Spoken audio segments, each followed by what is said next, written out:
idea that it's not happening. We can always improve our communities. I think a lot of times we're extremely hard on our communities, and I get it. I understand the sense of urgency. The problem with that sense of urgency is somehow it gets reversed into like we're not passionate, or we don't care about our kids, or we're not involved, and we're in the streets and we are criminals. When you look at the numbers, there's a small percentage of black men that have been incarcerated. Right? There's a small number that have been incarcerated, but if you listen to the media, if you listen to how we're portrayed, most of us, you would think most of us have been incarcerated. So then let me ask you, Mike, why is it in 2026 that the African American community still lags behind virtually all other communities, not just the white community? We lagging behind the Hispanics, we're lagging behind the Asians. Why is the black community lagging behind all these other demographics? Well, first and foremost, every one of those other demographics came here voluntarily. They were giving government subsidies and government assistance to build their wealth in this country. Every last one of them. We weren't brought here. We weren't given those. And this country continues to try to take every opportunity away from us. Yeah, but you're blaming African Americans lagging behind Hispanics and all this on slavery? I'm telling you, listen, Tim. And this is the thing, because physical slavery ended doesn't mean that the oppressive system hasn't been in place. It didn't go anywhere. So they're not oppressing Asians or Hispanics or no other group, just only blacks? No, not to this extent. But Tim, I want you to remember something. When you come to this country voluntarily, and this country provides those resources for you, while we're in the system that was built to oppress us from the beginning, they didn't have that beginning. And a lot of them still have to deal with it. Well, Mike, there's a lot of resources. Listen, I hear what you're saying. I hear what you're saying back in the 1800s and 1700s, but I mean, there is a lot of resources, from student loan assistance to welfare and food stamps. The black community receives a ton of assistance in the last few generations. I get what you're talking about back in the day, but that's not now. Okay, so let me give you this analogy, because that is part of the problem. What you just said is part of the problem. Because if we got a 4-lap race to run, and everybody is gone for three full laps, and then they say, okay, you can go on the last lap and say, well, I'm not holding you back now. Why haven't you caught up? That's the problem. Mike, let's say you're right. Let's say you're right. Not say I'm right. I'm 100% right. Okay, for your sake, you're 100% right. Okay, you just told us the problem. Now tell us the solution. The solution is to continue to build. We've had major progression in this country, although it's not as fast as we wanted. We've had a lot of progression. That's my problem with some of the rhetoric. Here's the problem I have. You got the African American community is not just lagging behind all these other demographics. We're even lagging behind other black people that immigrate here. I mean, so like you got people coming from other black communities in Africa as immigrants, and they become doctors and shit. I mean, we're lagging behind them too. So I don't know if you can blame all this on what the white man did in yesteryear. I didn't say all. But when you say yesteryear, like it's still not happening right now. When you say yesteryear, like this administration right now is not trying to change voting rights. They're not trying to strip. Tim, when he got elected, let me give you a perfect example. When Donald Trump got elected and Elon Musk went into Doge, when you go back and watch those interviews of those Doge employees and ask them what they were tasked to do. What were they tasked to do, Tim? Have you watched their interviews? You talking about the Doge employees that fired everybody, or the ones that got fired? Yes. No, the ones that fired everybody. Yeah, they were picking people out. They were picking people out based on their sexuality and race and stuff. No. They weren't just picking people out. And see, that's the problem. Words matter. What people were they picking out? I mean, you're going to say people of color, I guess. No. I'm not going to say. What are you talking about? You're going to say black people. You're going to say when that happened, our unemployment rates jumped up to damn near 9%, while the national average stayed at 4.3%. How was that possible? Over 300,000 black women lost their jobs. They were handpicked. They were chosen to be pulled out of this administration. That's a hurdle. Don't ask me. Go look it up. That's a hurdle. So yeah, we've been behind. Look, I'm not going to say that. Obviously, the Trump. Hold on. Obviously, the Trump administration, this second go round, has not been friendly to the African American community. I'm not arguing that, but we were behind long before Trump even came and ran for president. Tim, but every time we make progress, this happens. See, people will forget that 300,000 women were extracted from the workforce just to start over again. Nobody's going to think about that. That's a hurdle. So when you ask, how are we behind? Quit pulling me fuck behind and let us progress. But here's what happens. And by the way, while the other communities, the Asians and the Hispanic communities, they just assimilate to whiteness and they keep it pushing because they're just as bigoted as well because it's easier to assimilate to it than to fight against it. You got a counterpoint. Jeremy, you're a guest as well. Do you hear something you disagree with? Absolutely, the majority of it. This is what was called having an external locus of control, where the world is always against you rather than you having dominion over the results you see. First off, I want to point out the fact that the Irish and the Italian immigrants who came over here didn't get shit when it came to social services. You're fucking lying. That's not. They didn't get shit. They literally had to create the Knights of Columbus. They had to create the Knights of Columbus to have any kind of health insurance because they had to do. What did they do, Jeremy? What did they do, Jeremy? When they came over, what did they do? Listen, let's keep it a buck. They worked the shittiest jobs there were. They worked in the coal mines. They worked in construction. They worked where there was heavy accident fatalities, where they couldn't get any other jobs. Okay, cool. And then what happened, Jeremy? And then what happened? In time, they assimilated like black people. Exactly. Isn't that what I just said? Isn't that what I just said? Yeah, people. And those same people that came over here were demonized. You were adding. You didn't. Again. You didn't. No. I'm going to finish my sentence. Okay? Let him say. Wait. Hold on. I got to get you. You guys are talking over each other. All right, go ahead, Jeremy. Then we'll have Mike respond. Go ahead.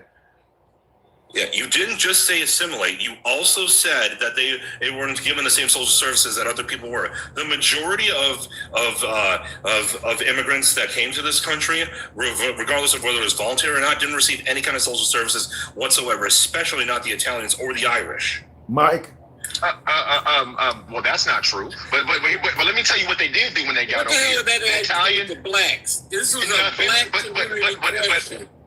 But he did exactly what I'm talking about. And this is what's happened over. So when Tim makes these comments about slavery in the 1800s, it's people like Jeremy or the Italians or the Irish that came over here. And okay, when they were demonized when they came over here too. I've always said that. But as soon as they were allowed to, first of all, when they organized, they were criminals. They were crime riddled in their communities, but the crimes they committed also became law, and they were able to make money. And you know what they did? They assimilated to the same racism this country was founded on, and they treated black people the same fucking way they were treated once they assimilated.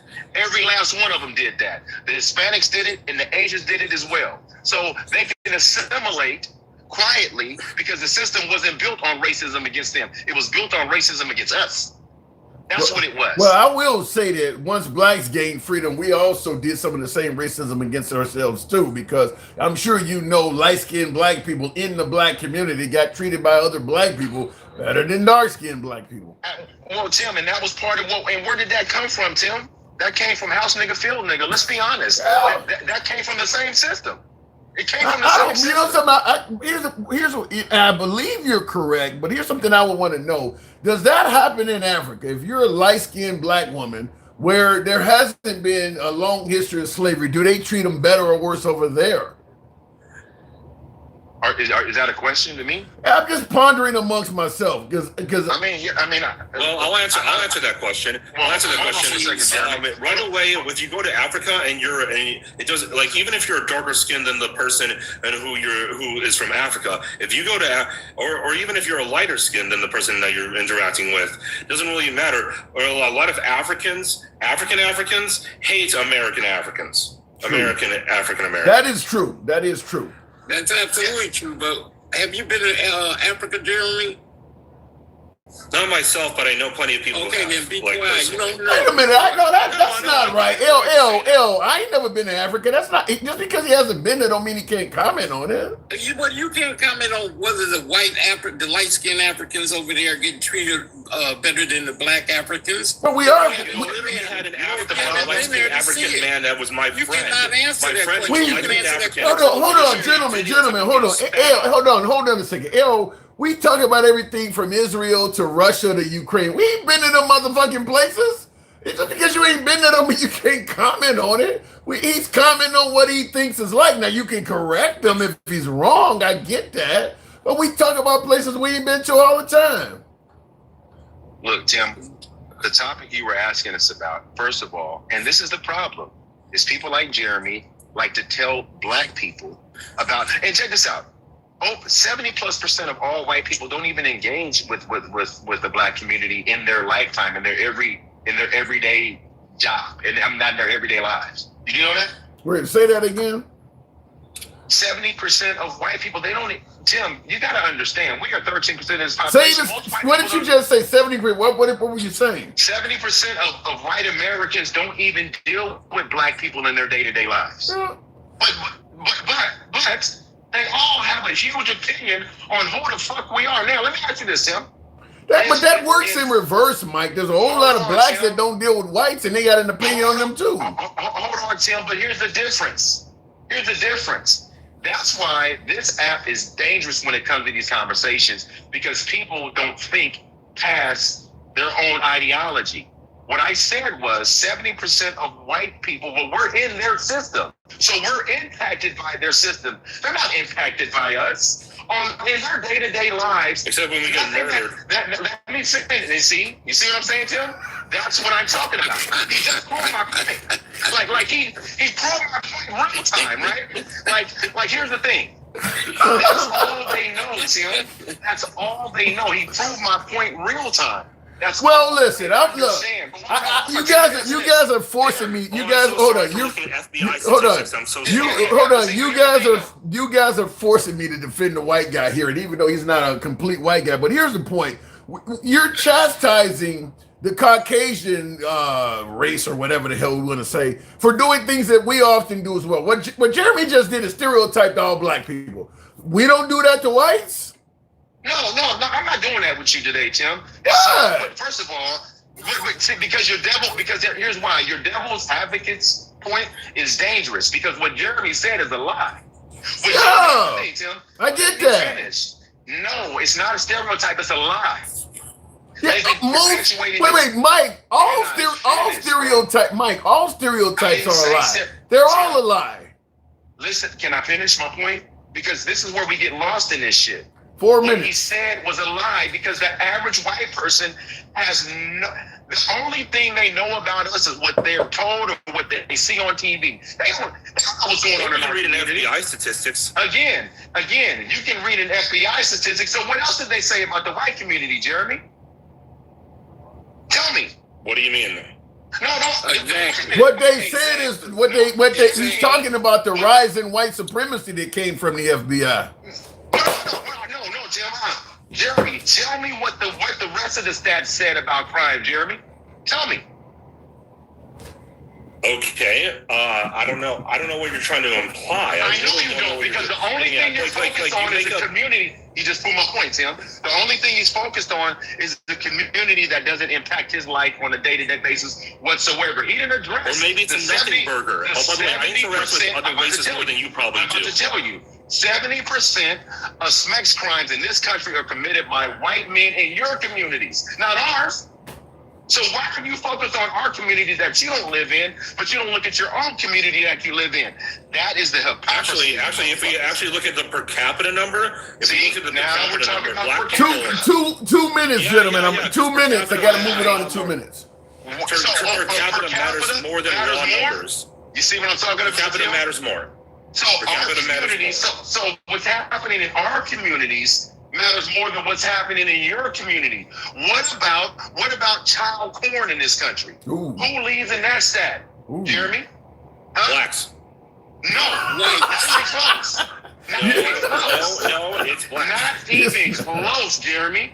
You're wrong. Yes, What- if you judge what for about- population. I gotta tell you, hold on. Let me just say this in regards to the question Mike just asked you, Jeremy. Have you ever seen To Catch a Predator with Chris Hansen? I've never seen dude walk in on a black guy. I mean, I've never seen him I've walk seen into it. the kitchen on the black guy on that show. That's why this conversation is dangerous. Tim, I'm about to drop back down. That's why this conversation is dangerous, because they come up here and say that shit, but if they want to have a real conversation, they're only going by what they've been fed. They don't know anything He's about afraid of per capita. I don't give a fuck about per capita. I'm asking you about your Of community. course you don't, because you And don't like statistics when they don't favor you. You can't tell me about your community. Why are you so lazy? And this is the problem. I'm Tim, we're Latino, 13%. so I don't know Tim, about the white Tim, community. I'm you're listening. 13%. You assimilated, Jeremy. What are you talking about? You assimilated to Yeah, whiteness. you want to know why? Because you should too. Well, guess what? We can't do that, sir. Yes, you can. We can't do that. You just The blame system- everyone else for all your The problems. system, Get the an system was internal built. locus of control The system- and take listen, control listen. of your life. Jeremy, I'm more successful than you will ever be. Sure you are. By what metric? Not even close, sir. All right, gentlemen. Mike, make your point. Then Jeremy, I'll go to you and El Papi, but I gotta wrap it up. Mike, make your point. You brought your ass up into a black conversation when you don't know what you're talking about black people. You are exactly why I came up. El Papi, this is exactly why I came up. He's talking about shit he don't know about, only to dehumanize us. He can't tell you anything positive about our communities because he doesn't know shit about us. Stop letting these people demonize us like that. Tim, El Papi, because you say one thing, they make it reality, and then they don't care that Nolan Wells doesn't come back from a boat ride with his 3 white friends over the 4th of July weekend, and now everybody's acting like they don't know what the fuck happened to him. Don't let them do that to us. All right. That's why this shit is happening. I'm gonna talk on that after these two gentlemen. And I'll drop you, Mike. Okay, Jeremy, I'll give you a rebuttal, and then I'll go to El Papi. Okay, so this is what's called having an external locus of control versus an internal one. An internal locus of control is where you believe that regardless of whether or not everything is your fault or not, you believe it is your responsibility to make the world that you live in better. It is, and there has been study after study after study after study that has regurgitated the same thing, proving that people who have an internal locus of control have a much better life than those who have an external locus of control by every single metric. And the black community has been taught to have an external one, while almost every other community Taught by has been who? taught Taught to by have an who? internal one. Taught by who? The media, and in some ways, I think the government is actually. Well, I think understand all of that is controlled by white people, right? I think that there used to be a lot more racist white people in office that I think have since been ushered out for the most part. Here's the issue I have. Here's the issue. No, hold on. Let me finish. And here's the thing. I do want to hear what you have to say, but I just want to finish my points. I think that the same people who and I will say these are probably white people who brought crack into the black community are the same ones who also taught them to have an external locus of control because they wanted to destroy the black community. And I think that was a terrible injustice that this nation owes the black community an apology for. Now, as for Mike's point, the reason why per capita matters is because there are way more white people in the United States than there are black people. So of course you're going to see more of them on To Catch a Predator. Of course you're going to see more of them represented in who commits every crime. And because there's just more of them. If I went to the Congo, I wouldn't expect hardly any white people to be a part of that representation. Per capita is what matters. All right. But go ahead, Tim. I'll respond to it on the other side. All right, El Papi, I'll give you a quick time to wrap it up before I respond to all this and start taking other callers. El Papi, have you heard something you disagree with? Oh, I'm always going to disagree with Jeremy because he's on the outside looking in. So he doesn't know anything about the black community to sit up here and make the comments on what it'll take for us to get out of what the detriment that we're in. So I'm going to ignore everything he said. But I came up here because I wanted to talk about the Trump and Biden comparison that you did make. And I believe that we are in worse shape than we were with Biden throughout the United States and worldwide. The respect has gone they don't respect the United States no more. And I bet when you went on your cruise, you could see it by being in other countries. It isn't the same kind of welcoming, I'm glad to see the U.S. or anything. They think, and unfortunately they are correct, since Trump is the president, that everybody else is to blame because we voted him in. So across the world, we are catching it. Here, he hasn't done anything that he said he was going to do except for immigration. So are we in a better place with him? Absolutely not. We're in a better place when Biden, Sleepy Joe, or whatever you want to call him, he was doing better while he was asleep than Trump is doing while he woke. Damn. All right, I'll leave it at that, El Pappy. I will address what you just said as well on the other side. Appreciate you coming up. All right, now there was a lot said. I did record some notes. Real quick, in regards to what he said about, I went on a cruise to, Turks and Caicos a couple months ago. Did I notice the sentiment towards Americans getting off the boats different than in years past? I did not, because we still are getting off the boats and spending a ton of money, and it was in predominantly brown and black country. I went to Turks and Caicos, and I can't even think of the other island I went to. And I got another one coming up to St. Martin. I mean, these are all, if I went to Cuba or Venezuela or Colombia, it might be different. Or Mexico, it might be different. But you're going to areas where the overwhelming majority of their income is coming from the people getting off the boats. So I didn't see it. But then again, I did not question it. Like sometimes I get folks from other countries on here, and that's the first thing I do is I ask them, how do you guys feel about Trump and things like that? I didn't question it. So it's not to say that what my last caller said may not have been the case, but because I didn't question it, I did not bump into it. Now, in regards to the other two gentlemen, Mike and Jeremy, Mike was adamant, and I think even Pappy was talking about, Jeremy being, I think Jeremy's Colombian, but he can identify as white. Just like MAGA reacts as Egyptian, but he can identify as white as well. The idea that you can't speak on the black community because you're on the outside looking in, I vehemently disagree with that. And for the simple reason I gave on to the other person that was saying you couldn't speak on stuff in Africa. We talk about stuff happening in communities that we don't have any affiliation with all the time. Why are whites prohibited from talking about what's going on in the black community? There's no shortage of blacks talking about what's going on in the white community. You might be wrong, but I do believe it presents a healthy dialogue to discuss it. And Mike says these kind of conversations are dangerous because you allow people to say crazy shit on social media. I'm on the other side of that. I believe these conversations can actually be fruitful because you're putting people who normally don't have any affiliation with each other together and letting them speak. And sometimes you drive home some points. I've actually had a lot of MAGA folks DM me and say, what you said makes sense. I would never vote liberal. I still would never vote for Kamala Harris, but you made a point. And sometimes MAGA says things that I tend to agree with. In some cases. I mean, I don't defend Trump attacking people constantly, but I do believe there is a benefit to putting a bunch of folks from different backgrounds who have no normal affiliation with each other all together in the same forum, and I provide them all with respect. That's why I say I don't block, ban, or censor, and I don't talk down to my guests. I'm not a know-it-all, and I don't think I've ever talked to a know-it-all on the platform, plus or minus a few smokies here and there. But we believe in letting the people speak. So I do believe that if you only talk to people who agree with you, I don't think you're furthering anything. From day one, this has always been, our comments go left of Mamdani, where we were saying Bernie Sanders. Our comments go left of Bernie Sanders to I'm having dinner with Q. We've made that clear from day one. You're going to hear opinions from all sides of the aisle. So people are going to speak on communities they don't have no involvement with, et cetera, et cetera. I just believe it makes for a healthier exchange when you do that. Mike also brought up this story that's making in the news, this permeating the news and floating around. These 3 white guys and 1 black guy went boating together, and they just happened to come back missing a Negro.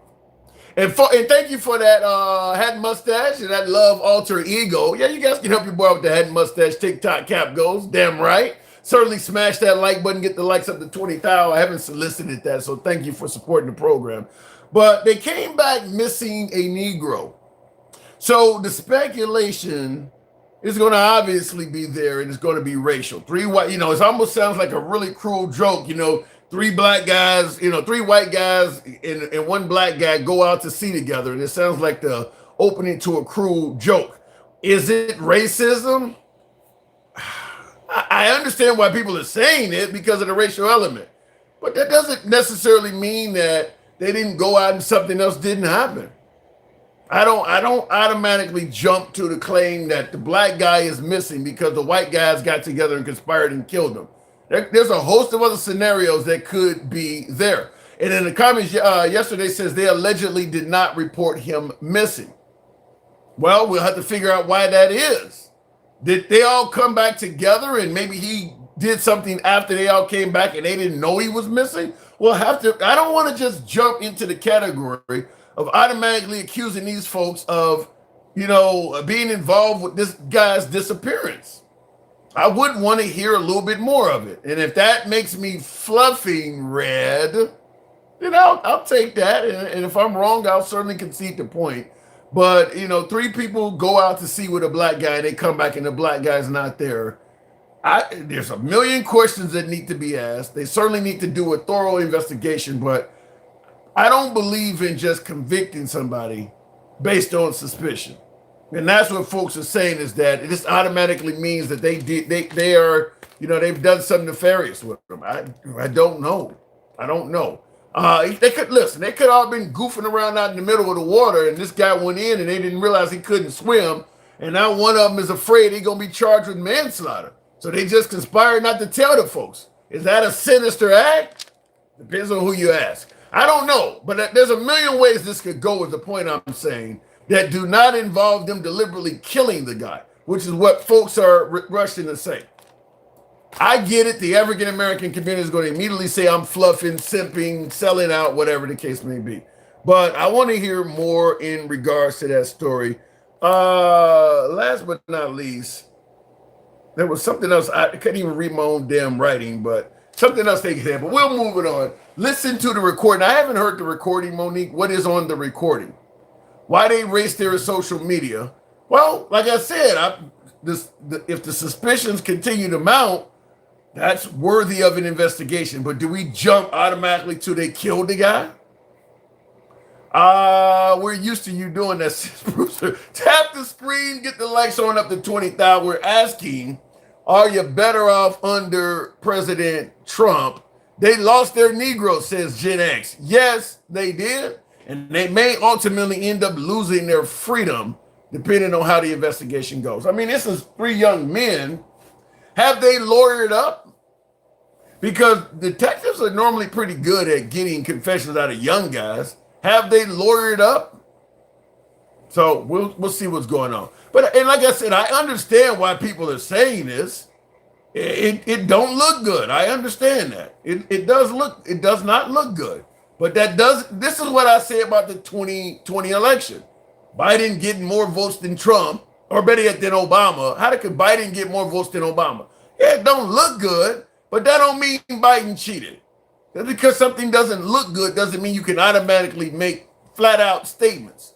In the comments, the United States of America is where the richest blacks in the world live, even on welfare. Blacks have it better in the United States than anywhere in the world. Not debatable. That's true, but that probably applies to everybody here. I mean, my guess is the Irish in America have it better than they do in Ireland. The Hispanics have it better than they do anywhere in the Hispanic world. So do the white people. The white people in America also have it better than they do mostly anywhere on the planet. So that doesn't just apply to blacks, that applies to every damn body. It's the wealthiest country on earth. So the inhabitants are going to be doing better than everybody else. That ain't something just unique to the African American community. In the comments, every day I ask myself, what is important? So to you, I say on this very day, support your local liberal. Damn it, handsome conservative, you are correct. Certainly do that. Africans sold Africans, but he doesn't want to look at that perspective because it's not in America, Polish guy. Do you talk about terrorist acts that happened in Yemen on September 11th? I mean, do you talk about the British bombing German boats on December 7th, 1941 when Pearl Harbor was attacked? No, it's irrelevant to what's going on. Why the hell are you talking about something in Africa when they're talking about the American slave trade? No, of course they're not going to talk about it. It's not relevant. Let me go back to the box. Stop using talking points. This is annoying, says Shanti. How is it? What is a talking point? In the comments, OG says, that's not true, dipshit. I don't know what you're talking about. So if you gotta specify, look, I get you want to insult the host. I'm okay with that. But your point is lost because you didn't add nothing to it. Good people are no joke. They are the worst damn creatures. The party of the devil wants to destroy the world of humanity at any cost. Who is the party of the devil? Going back to the box, so go to one of my subs, Twisted. Good evening. Welcome to the program. Are we better under President Trump? We've had almost 2 years of him now. What say you? You got a noisy background, Twisted. Yeah, I can't. Twisted, I'm going to ask that you fix your background because all I'm hearing is my own program. So, Twisted, I'll bring you up in a minute. Fix your background, whatever the case may be that was going on with that. But we'll continue on with Lewis. Good evening, Lewis. Welcome to the program. I've talked to people who lived in different countries. They said the USA sucks, says Teddy Owens. Well, it depends on what metric. There are metrics of the United States that are not good. We're the wealthiest country on earth, but when you talk about criminality, infant mortality rate, literacy, I mean, the happiness index in America is nowhere near number one. We are capitalists. So when America says it's number one, we're judging shit based on making money. A lot of Americans go to school and come home dead. That doesn't happen in most of the free world. We don't judge whether or not America's a great country based on that. It's solely on money. So, yeah, there's a reason to say America sucks. I mean, it depends on what you're using to judge it. I personally lived in Australia, and I'll tell you, there's a whole lot of things that I thought were better about Australia than America. Let me go back to the box. We'll try it again with MAGA Reacts. I don't know why I'm having trouble bringing up callers. We have worse inequality in America than Russia. Yeah, because Russia don't have much diversity. You really think Russia? Yeah, we got more inequality in America because everybody is here. There's very few people of color in Russia. Certainly blacks and Africans, there's nobody there. So it's hard to be unequal to people that don't exist. What the fuck? I brought up MAGA and he dropped too. Am I having trouble bringing up guests? I'll be back in 20 minutes. I'm not listening to him after that slavery conversation. Well, he came and went. We'll try it with Lewis again. Tap the screen, get the likes on up to 30,000 if you guys will. Lewis, good evening. Hey, how you doing, Tim? I'm doing good. Can you hear me? What was your question? You say, The question is simple. Are we doing better under President Trump now that he's the commander-in-chief? Absolutely not. I mean, everything is down. And unemployment, especially the black community. Everything is way up. Prices are up. How could we possibly say we're doing better? I mean, people will say we're safer because we closed the border. What were those people doing over here to make us so unsafe anyway? Well, according to Trump, they were raping and murdering everybody. And Tim, I live in Pennsylvania here. We have, in the area where I live at, we have a large community of apple growers and peach growers. Mm-hmm. Most of their immigrants that come over here come over from Cuba, El Salvador, and all those countries. They come over here during the harvest and the pruning season, and they go back home. That's every year. They don't stay here. They don't plan on staying here. They're not here committing any more crimes than Americans do. Of course, when that happens, when a lot of people come over, you're going to have those criminals that will come over and make it. Let me tell you why blacks don't thrive as much in America. I absolutely want to hear this. Races. All right, I want to hear this. Go. Because we have never assimilated. Whoa.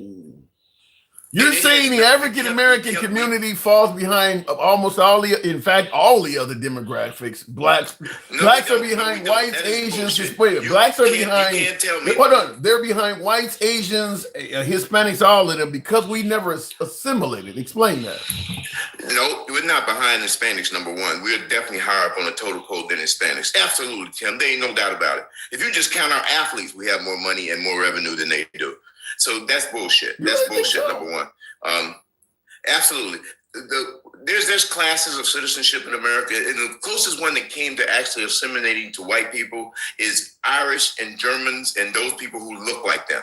After that, then it is the Asians. The Asians have assimilated. They've kept their mouths closed. They take a lot of shit, and they don't make a fuss. Black people, we rise up, and that's why we have it harder. That's why we're always being picked on, because we don't assimilate. And it has nothing to do with the color of your skin. It's just that we are black and we are proud. It's just that simple. That don't sound like the lack of assimilation. That sounds like you won't stay in your damn place. No, look, that's a lot of it. But what place do we have in our country? I get it. I'm on your side because a lot of during the racial era. Hold on. During the racial era in America, that was the constant statement: is y'all won't stay in your place, stay in the Negro's place. What it sounds like you're saying is they don't stay in their place. Well, that's what you fluffers say to get people riled up. And I'm gonna say this: there's no fluffing. You don't want to just be a straight up. You just don't want to straight up and be a guy, that animal with that mask that goes across their eyes. Oh, you're talking about the coon. Okay, keep going. I'm listening. No, Tim, you can't be saying that. But anyway, a raccoon. How about that? A raccoon. Yeah, you can say that. Yeah, you can say that. I'm so used. Listen, we're uncensored here, so I'm used to saying it. I know people say unalive and all this shit. I say your ass got killed. They say grape. I say you got raped. I know TikTok. My numbers would be better if I did that. I have a hard time doing that. Every other content provider on TikTok says, if you want to talk like that, take your ass over to Tim Live. It seems like he never gets booted. But if you say that shit in a black live, anybody, you talk to any other black content providers, they'll tell you if they use those words that you use in your live, they are kicked to the curb. Well, I will say this. I mean, I think I run a hold on. I think I run a decent program, and if I didn't say those words, I think my attendance numbers would be much higher. I mean, because when I was doing that in the beginning days, I used to have a couple thousand people. I agree with that. Tim, I've been with you, man, since you were still like trying to sell electric bikes. I know. I can remember when I used to come in there, I would never get up. There'd be like 50 people waiting to come up. But definitely, so I definitely get it. So that is why TikTok keeps you out of the that does have a lot to do with it. But that hat saves your ass too, though. Just so you know, that's why you don't get booted. What do you mean? This hat is saving me? Not that white hat. Not that white How hat. is this hat saving me? We talking about that red hat with a little bit of red. It's the red hat. Okay, I'm learning. Absolutely. I mean, this app is definitely partial to conservatives. Let's just be for real. Nobody has to go with that. Yeah. They are definitely not happy with liberals. And I get it. And let me tell you another thing, Tim. With all these people talking about going to live in another country, I know you've been to Australia. Have you ever lived in any other country? For New Zealand for a short time. So you ain't been nowhere. Let me tell you this, bro. No matter where you go, let me tell you something. And Tim, I've been a lot of places, bro. 21 years in the military, and I love traveling even now. And I can tell you now that still to this day, no matter where you go as a black person, if you leave this country, you are still going to be discriminated against. Even if you go to a black country, you are still going to be discriminated as a black American. Wow. It's just that simple. Why do you think that is? Why do you think that is? Hold on. I'm going to tell you why. Because when people go to other countries and they say, oh, man, it was so great. You know why? Because you disappeared. You don't mean nothing. You have no opinion. Nobody asks you nothing. How many times did anybody walk up to you, Tim, and say, Tim, what do you think about our governor in Australia? What do you think about our senator in Sydney? Because they don't give a shit what you think, Tim. I don't They don't know. care what you think. I get people asking me Your that all the opinion- time your in opinion- America. With your opinion as an immigrant in any other country does not even matter. Just like theirs don't matter over here. If you were an immigrant, Tim, if you were an immigrant, even if you want to say an undocumented immigrant, and you ran across that border and you came to the United States, would you walk your ass over here after you got to Candyland? Would you walk your ass over to a voting booth and cast one vote? No, you know I've made that point many times on the show. I think it's dumb to suggest that illegal immigrants are voting. They're not. Yeah, they're focused on sending money home and making their lives better. They're not going to put all of put all of that at risk to cast a vote while they're an illegal immigrant. Yeah, that's a Trump lie, in my opinion. That's a Trump lie. And you know, even if they did do that and they got sent back, their families would kick them in their ass to make them come back across that border. You know what I'm saying? When you think about the fact that Trump claims, Trump has said as many as 20 million illegals came here under Biden. If they're voting, you show us some captures. If you got 20 million illegals, even if 0.0001% of them are voting, you should have hundreds of people you've arrested that were trying to vote. And the fact that they can't show you that kind of shows that is not happening. Tim, if you really would go into, you really were to talk to any economist, it's not just in the United States. The birth rates around the world are down tremendously. Tremendously. That makes sense, though. For a lot of reasons. Technology being one, there's no benefit to having a bunch of kids like it used to be for the actual family doing it. I get in terms of longevity for mankind, but to the actual family having a bunch of kids in a society that tells you to pull yourself up by your bootstraps, there's no benefit to having a bunch of kids. We're not even talking a bunch of kids. We're talking about just people don't even want to have one kid. People are now it's down now where they say most men, including you, Tim, sperm counts are down so bad we can't even make babies that well anymore. What's this, something in the food? It's definitely something in the food. It's all of the chemicals and stuff that they put in those vegetables and in the great gardens and all that have everybody's sperm count down. It ain't the women, it's the men. Well, shit, since I'm using rubber bullets, then I'm going to bust a little bit more than I didn't know that. Well, I'm not saying out of your 10,000 swimmers, one couldn't sneak through there. But I mean, that does sound like the beginnings of a good time, though. I get what you're saying, though. But you, I know, yeah, especially for a guy like me. Tim, how old are you, Tim? I'm in my mid-50s. So you're not in your mid-50s. Well, early 50s. Almost. Early 50s. How about that? Early 50s. I thought you were younger than my son. My oldest son is 50. So I'm just saying to you. 54. 54. Okay. Well, at that age right there, everything's slowing down anyway, regardless of what you eat. True. You know what I'm saying? True. So my thing is, but it doesn't mean that you can't make a baby, because most men who actually eat healthy and do the right stuff can make a baby. Man, there's 80-year-olds having babies. You know what I'm Robert De Niro and Al Pacino just bust one. One of my good friends, he's 72 years old and on his third wife, and she's 28, and she just had a baby 2 years ago. I mean, I don't care how good it is. Why are you dropping shorties in your 70s? Like, for real? I look at it like this, though. He can't even play baseball with that boy. That means I feel sorry for that kid. Now, I get it when rich people can do it, because I can have Dave Jeter come to my house and give him some private lessons. You know what I'm saying? Yeah, but your ass is too old enough to go to a night game. You ain't even playing ball with him. You falling asleep in the stands like you President Trump. Like, you can't even go. You can't even go to the game. You so old. All you're gonna be is a bad memory for that kid when you pass away. That's all. No, you're gonna leave him some change behind, though. Yeah, you're gonna leave. That's if you are rich. But if you just a regular me or you ain't got no money. You ain't having babies in your 70s.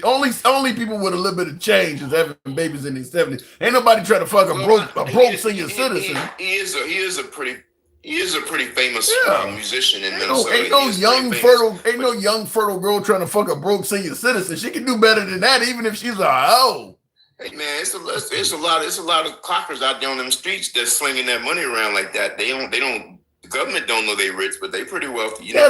That's what I said. They not broke. If a dude is completely broke and he's 70 plus, ain't nobody banging that. No, ain't nobody trying to get that. He gonna have to that's over with. He ain't getting nothing, period. I don't care if you're 22, if he ain't got it going on. Now, you can get a lot at 22 while you broke. You can come out of prison broke and at 22 and still score. But women, not these days, Tim. These women are being a little bit more selective. These women are being a lot more selective now. They're looking for guys like you who got a little paper, who have a little future, because they ain't trying to have no babies either. You know what I'm saying? Do you like vanilla ice cream? Yeah. All right, then go have a scoop. You can do something at 22 is the point I'm making. Yeah, I get you. But my thing is that I think most 22-year-olds that are really got it going on still don't want to be having no bunch of babies. You know what I'm saying? Yeah, I agree with that. That's just my opinion.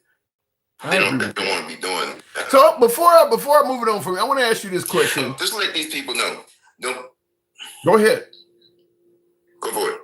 Now, the photo I brought up yesterday, we must have a delay or something going on. The photo I brought up earlier of this young lady sitting on a train amongst all these folks, folks are pointing out, look, this was the safest place she could have been. She was unharmed. These folks didn't cause any violence. They didn't burn down any cities or any of that.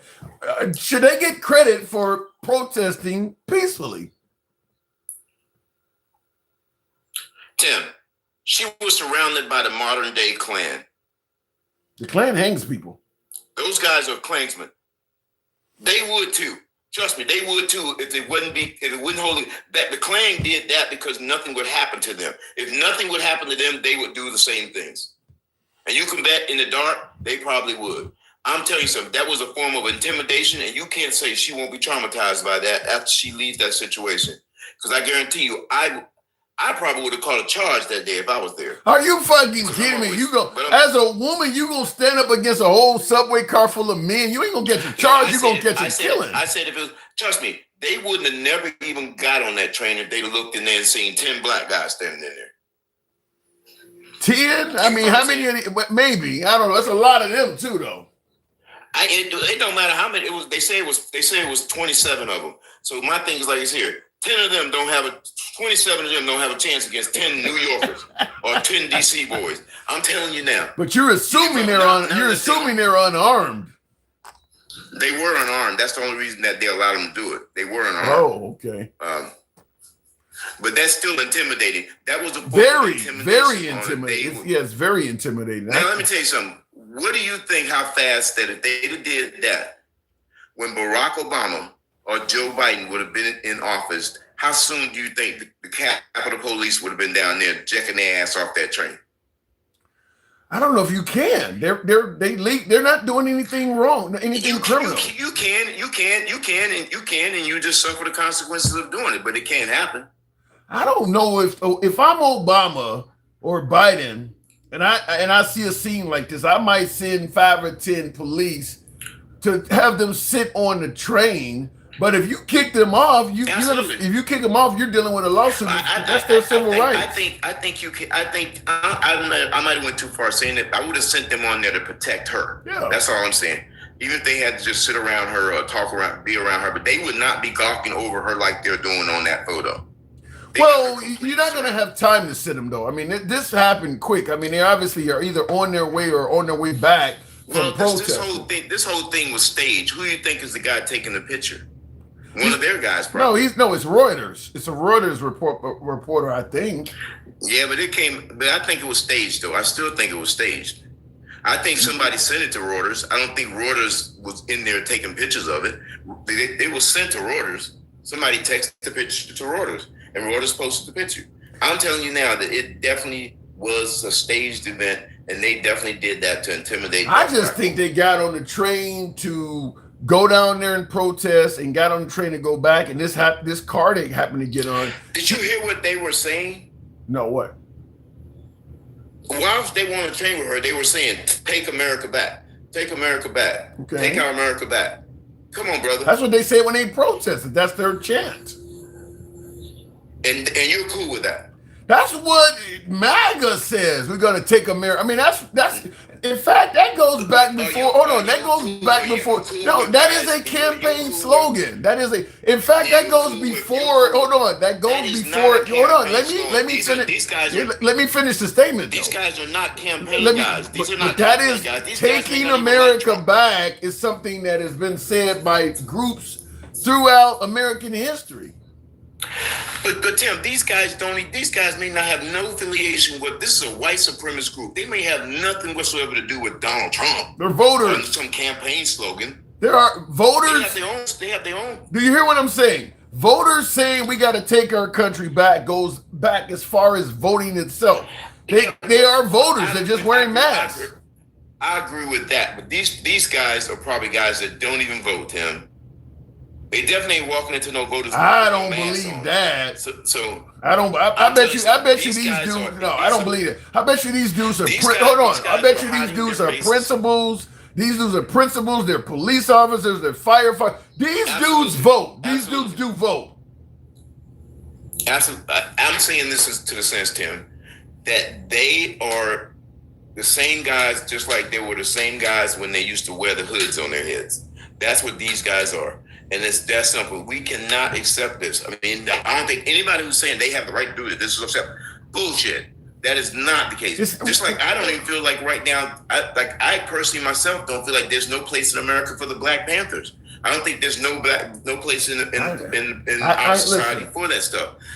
I gotta move it on, but when you say, hold on, when you say this is unacceptable, this is 100% legal. This is their civil right. What do you mean it's not acceptable? They're not breaking any laws. Let me tell you something. But Tim, do you think that they should have had for our 250th anniversary that they should have been walking around down in the fair carrying a Confederate flag?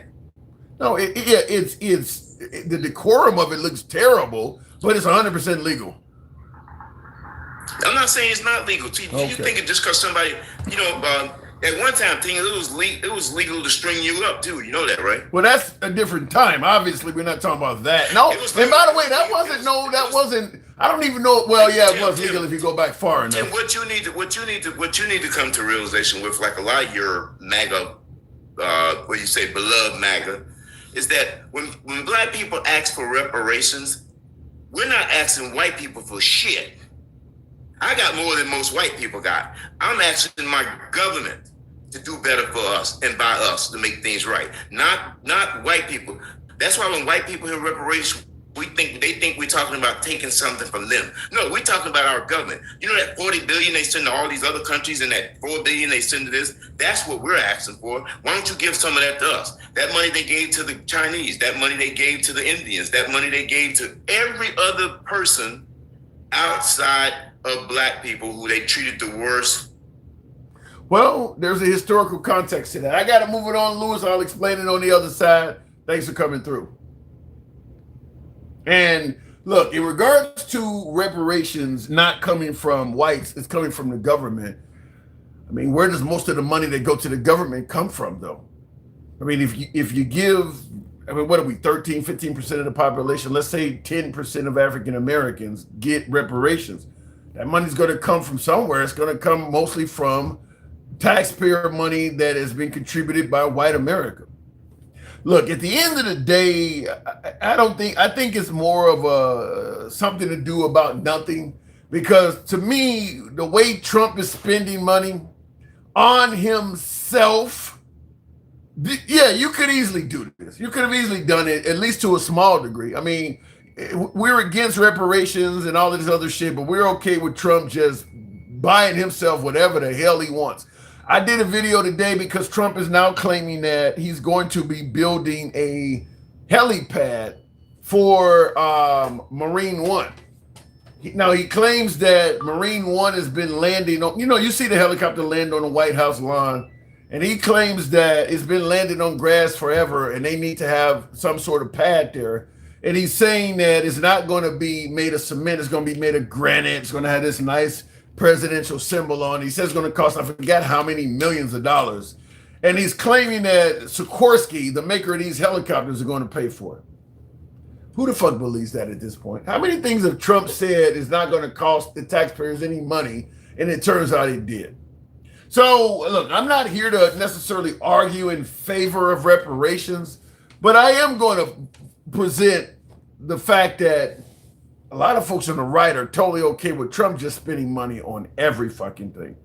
He just got that jet from Qatar, and it's cost a few $200-300 million to make that jet worthy of putting a president, security checks and all of that stuff. A few $100 million to make this jet flight worthy for a president so that he can fly in it for only the remaining 2 years of his presidency, and then it's going in the Smithsonian. So we literally just are blowing 200 plus million, $200 to $300 million, so he can fly in this plane for 2 years, and then it goes and sits up and collects dust in the Smithsonian. Like I said, I'm not necessarily discussing reparations, but if you want to talk about a waste of money and we're totally ignoring all of this shit, yeah, then, I mean, why not help out some folks where the money might do some actual good?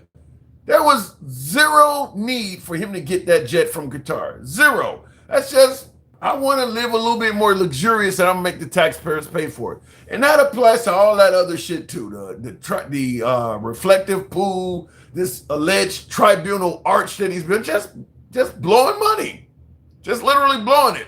So yeah, why not give some of that shit to the American people? I mean, you can call it whatever the fuck you want to call it, but why not just hand out some money to some of the other people and not just keep spending it all on yourself? It just looks really let them eat cake like, in my opinion. Tap the screen, get us on up to 35,000. We'll take the next caller. In the comments, Creed said he made the White House look good. The White House represents a tiny speck out of all the American geography. What about making the American people look good? Motherfuckers walking around, they can barely get food. Motherfuckers walking around with no health care and shit. And you talking about, I want to make my house look good at the cost of gazillions of dollars. Why don't you just come out and say, I only give a fuck about myself? It'd be easier to just do that. Be easier for him to it would be easier if he just said, I only give a shit about me. You're profiting immensely while being president. Why don't you, instead of money coming from the taxpayers, why don't you pay for some of that shit yourself? It's all going to you anyway. The jet that came from Qatar, he could have paid money to refurbish that jet himself. It's going in his Smithsonian, and then his inheritance, charge a tax or for you to tour that jet when it's in the Smithsonian, charge a toll or whatever it costs for people to go tour it. And then that can go to your family to pay back the money you paid to make that jet legit. Why would you make the taxpayers pay for that? I mean, why not just come out and say you don't give a fuck about the American people? I'm making all my own digs look good. Most of us are never going to tour the White House. So the argument that he's making the White House look good is irrelevant to 99.999% of Americans. They're not going to go there anytime soon. It's not necessary. Same thing with the ballroom and all this other shit. You're just blowing money to make your own personal surroundings look good. And most of the American people are never going to deal with any of that. They're not going to be invited to the White House. They have no chance of ever going in the ballroom or any of this stuff. In the comments, stop making excuses and learn to be self-made. Always trying to play victim or race card. It's 2026. Ain't nothing can stop you from shining, says John. I don't disagree with all of that. I do believe as an African American, there's nothing stopping you from achieving the American dream. The American dream being a white picket fence, a decent place to live, and a nice car. I don't believe your skin color is really prohibiting you from getting that. Now, I do believe if you want to climb up the ladder, you do start encountering hurdles. You want to be a general, you want to be the president, you want to be the governor, then your race starts to matter. But if you just want a nice job, a white picket fence, a house, yeah, I think that as an African American, you can get that. Maybe harder to achieve in some cities, but so I'm from Chicago. There's plenty of brothers that I know in Chicago living the American dream, has a nice home, or maybe a few of them. I had 5 properties when I lived in the hood. I had 5 different places. And I wasn't even 35 yet. So it can be done. It absolutely can be done. Tim, you heard about those 2 black guys who beat up the gunman. No, I haven't. What 2 black guys beat up a gunman?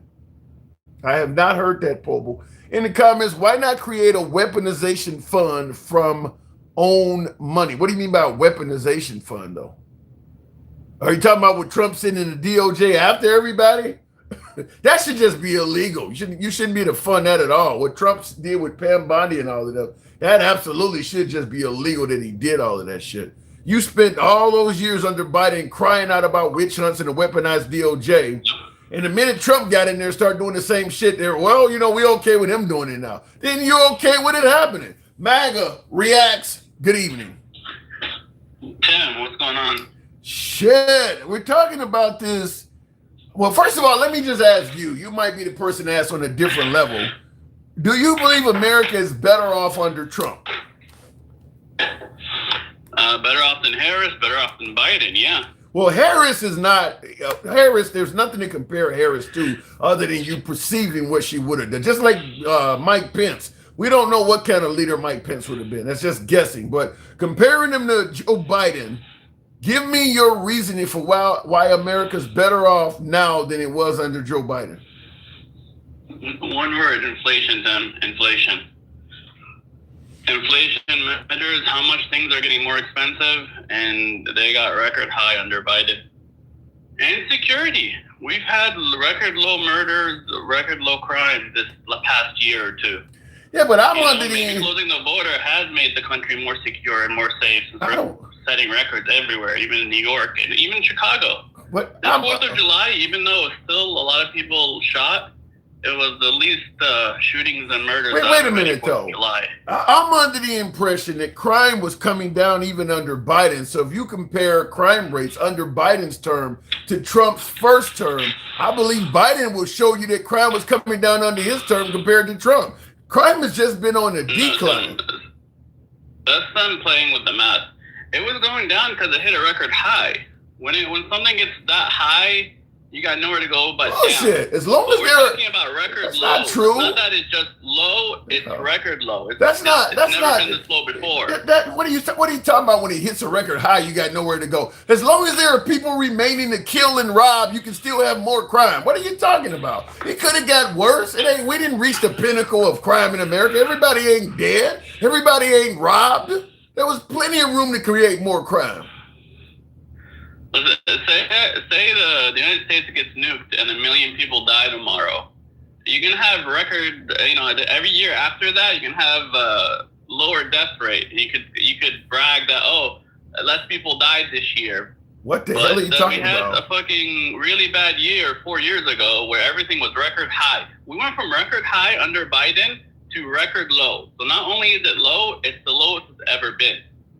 Well, like I said, if you take the metrics you're stating and you compare the term of Biden to Trump's first term, you're going to find that Biden was improving a lot of those metrics as well. I mean, remember, under Trump, we got to throw in the pandemic. What was the inflation rate what was the highest inflation rate under Trump's presidency? It's going to be pretty high in his first term. No. During the pandemic, inflation was still 2%. The inflation didn't come with the pandemics. The inflation came 2 years later after all that government spending, the unlimited government spending kicked in.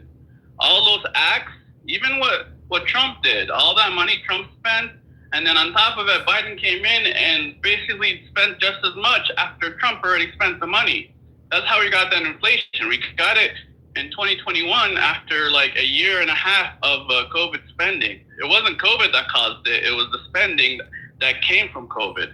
Hang on a second, Case. I think that Biden's, I think you're getting Biden's metrics really wrong. I think in terms of crime under Biden, I think in terms of the inflation, if you looked at the economy and the crime stats under the Biden term taking over from Trump in 2016 to 2020, I bet you will see that things were improving under Biden, and you're not giving him credit for that. You got company. Go ahead. No. This is what happened in 2021. This is the shit. No. Let him finish. Wait. Let him finish his point. Let him finish his point. Then you come in against it. Crime under Trump was decent. It wasn't high, it wasn't low, it was average. And then 2021 is the record high year where in Chicago we had like 800 and something unaliving. And that's the record high that after that, there was nowhere to go but down. So they That's had a not really true. high 2021. You're gonna tell me 800? No, you're wrong. You're gonna tell me. You're telling me 800 murders in Chicago, and there was nowhere else to go. You know how many motherfuckers there were still left to kill? It could have went way higher than that. What are you talking about? But the crime got better from a record high that happened under Biden. It didn't go lower from what You're Trump making did. up stuff. Trump was You're decent. stupid It went as up. hell. I'll show you the numbers. I don't need to. Okay, Yeah, let's get this shit. It Let's couldn't get get this any shit higher. It couldn't get any higher, huh? 800 people in the city of 8 million people. It can't get no higher. But He's stupid as hell. the reason it went down is because it went really high. Chicago has like 8 million people in the metropolitan area. You could have killed a lot more people. Tim, let's talk Okay, about so inflation. maybe there's more to go up, but still. Let's talk about inflation. Right now, we have over 4.0 inflation in the United States as we speak right now. When Biden left, it was between 2.4 and 2.4 and 2.7. Biden had it lowered. Right. Yes, and that is statistically, and that is no. Gas is more expensive right now. Our beef is more expensive right now, and our food is more expensive right now. Shut your ass up, but we're better off. And the border, let's understand this for the dummies in back, has never been closed. It's against the Constitution. You fucking nut.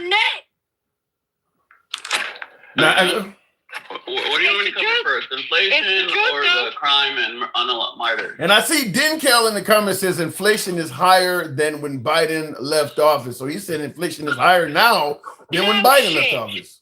No Okay. shit. Do I need to turn the camera on? Let me turn the camera Before on. you, Let me tell you something else. Let me tell you something else. The immigrants don't do the crime more than a white man do. Let's go there. They're only not even 1% of the damn crime in the United States. You know who does the most, Pookies? And the little Ray Rays? The white man do, Pookie. Alexa, You guys are the white is the people. inflation rate now higher than it was when Yes. Biden left office? Yes. Yeah, if you only look at that 1 month, Inflation yeah, is that's not about 1 month. It's 4.2%. Alexa, stop. What do you mean if you only look at the 1 month? The point is you're saying that things are going down under Trump. Now you're saying, well, you got to look at only certain months? Can I show you how it looks? You got to look at the whole picture. Oh, the whole picture All now. right? The whole picture You got to now. look at the whole picture, all right? What are you showing me? Okay, this right here is Trump's first term. Okay. This is when COVID hits, right? Okay. And then this is a year into Biden. This is when all that in spending from Trump and Biden, but especially Biden, since he spent Where is the first month? Where is the first month? Hold on. Where's the first month on there where Biden took office in January of 20? So in other words, it was office right 21. here, January 21. so it went down under Biden for about a year then. No, sorry. No. Sorry. Wrong month. It went It's right up here. to 9.0. It was right here. The He world got it. global. January 2021, he got it at 1.4. Within a couple of months, it went up to 9.8. And then you got all this It high was inflation, global. and it kept being high. Yeah, because the entire world was spending money like it was free. I think you just kept make it being up. I think just You're too stupid to comprehend nothing. yeah. I think You're you're. too stupid. I And think Now then- look at it. Look at the little bump. This is the bump. Bump. 2 months Bump. ago, it was high under Trump. So when it goes up on when it This goes is up the Iran under. war right here. You see these 2 lines? So in other words, That's all right Iran now, war. according You got to all this Acco- under according Biden. to your map, inflation is on an upswing right now under Trump. It really It's only is. 2 months, man. It's only 2. No. Look at this little bump. You see, it's not even. It's only 2 barely months. a Next 4. it'll be only 3 You know how months. much- Next it'll be you only know a what year. it is? Tim. Yeah. Tim. Let's see. You know If what it happened? goes this Last big, then month. I'm If it wrong. if Look it at changes, you'll have a different excuse. Last month, No, we only had if he, this is Biden. This is 56,000. how bad Biden was. If it gets this big, then That was you're right. Then Trump is COVID-19. worse. You don't wait, That was but Margaret asks, what about what Even gangster? after COVID. What about Stays what high about what pretty- gangster? Hold on. What about what gangster grandma is saying is that COVID is one of the biggest epidemics we've ever had, where they shut down everything. How long do you give that to fuck with the economy? I don't know. It's also what he did. Biden had. You didn't answer my. But you're skipping over that question though. I'll shrink Because it. he won't. Now let me tell you, motherfucker, something else. What Either way, it just hasn't been that bad under Trump where I could say, oh, Biden was better. Your burnt mayonnaise, though, you know how many jobs he created last month? 56,000. What a shithole of a fucking country we have. That white man don't give two fucks about your dumb ratchet ass. 56,000 Like, I can do more jobs. homework You about know how job much creation Biden to see did, why you're though? wrong. Biden was doing it bigger and better. So are we better off under Biden? Yeah, hell yeah, we was. I miss Biden's economy. That's because We he had was no fucking money. paying for all that We had shit. no money. The groceries was going fucking down. Inflation was going fucking But down. the money is what Gas was caused the going fucking inflation. down. That's the part We you had don't money in our understand. fucking All that free Now we money don't. and nothing to spend it on is what causes inflation. And guess what? Housing is so damn expensive, people can't buy housing. People can't buy homes. And you know what Joe dumbass President Trump said? He said no. I to was thinking the the fucking bill. state-by-state He said thing. no I to was thinking bill Florida would to have been help fine us. if all these freaking He Californians said no and to New Yorkers bill to didn't help move us. here. Okay. You know that, right? MAGA reacts. How do you respond to so many of Trump's campaign promises not coming true? I mean, does that have an effect on your judgment of him at all? No, because like I always say, he's working on it. That and I ain't- think he's he doing didn't a decent promise to job, work and on I it. agree with everything he's doing. He didn't promise to Yes, work he on did. it He though. promised to work on it. He's a president for 4 years, and he's still got 2 more years That to ain't- but- deliver on a lot of his okay. promises. Let me ask it to you again. I Does mean, it it's better than affect other you? presidents who didn't work on Hold it at up, all. that A ain't- lot but- of other but that's not what presidents I'm- would tell us shit and not work on it whatsoever. That's not what I'm saying. When I ask you, does his campaign failures affect you? I mean, the stuff that he told you, this will be accomplished by this time period. Not 2 months later, consider me still working on it. He actually told you when he would accomplish stuff. He gave you a time on it. And here we are. That's why I give him a C. I'm disappointed in the fact that he didn't deliver quicker and He better. did I'm not nothing giving him an A+. for us. I give him a C minus because he's failed to deliver. Like, What I think has he done could have for done us? much better. Name us one bill he's passed for us. Name us one promise he's done. The damn borders Congress are not passes closed. the bill. The The borders are president not doesn't closed. pass bills. He hasn't done nothing. Nothing for us. He You know runs what the he's country. made He's sure making of? trade You know what deals. he has He's made making sure fucking of? peace He has treaties. got $2 billion. Wait, hold on. You said he's making trade deals and peace treaties. Give me some examples. What peace treaty has he made? None. Well, he did this ceasefire in Gaza, first of all, and he did a bunch of No, other ones. no, there's no ceasefire. There's no Hey, ceasefire. no, We have a ceasefire in Iran. Even No, though he we started don't. it, he still No, we ended it. It don't. wasn't. How many And he times has kept Trump? going. How many times has Trump said we have a ceasefire in Iran and the Strait of Hormuz is open? How many times has he told you that already? Well, it's open now. Oil prices No, it's going not. down, and gas will be back down No, soon enough. it's not open. And overall, like, even with this war, our gas prices is the same as it was under Biden, and in a lot of ways, it's still better.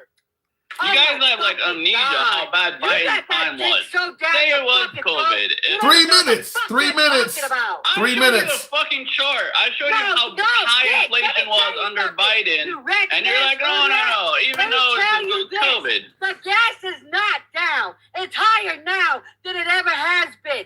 It's because you live in California. It's never going to go down in California because you guys keep closing down. There isn't no such thing. There isn't one. The damn channel is still blocked off. So what the fuck are you talking about? You're stuck in There's ships going through it every day. Well, MAGA Price is going down. reacts in Oil it. price is going down then. MAGA reacts in the comments. LG is talking about we just bombed Iran this afternoon. How do you respond to that? It's probably another love tap. They'll be back at it. I mean, they bombed one of our ships and we bombed them back. See how stupid you fucking sound? We have an oxymoron in the fucking office, and then we got you trying to defend an oxymoron. Do I need to show you oil prices? They're going down. That's why he says he likes the uneducated. Because you motherfucker, you go home. All right, I gotta run the camera again. Two fucks about you. I mean, you just said a lump to MAGA reacts. You're actually They do this every other day. So what do you want me to say? It happened 3 times already, and we're back at the ceasefire every time. Here. Well, no. What that means is there is no ceasefire. I mean, either you're blowing shit up or you're not. I mean, Trump is lying about this. You don't hear Iran boasting about ceasefires. No, there's always middle ground. No, Why it's is not. everything black and white with you guys? No.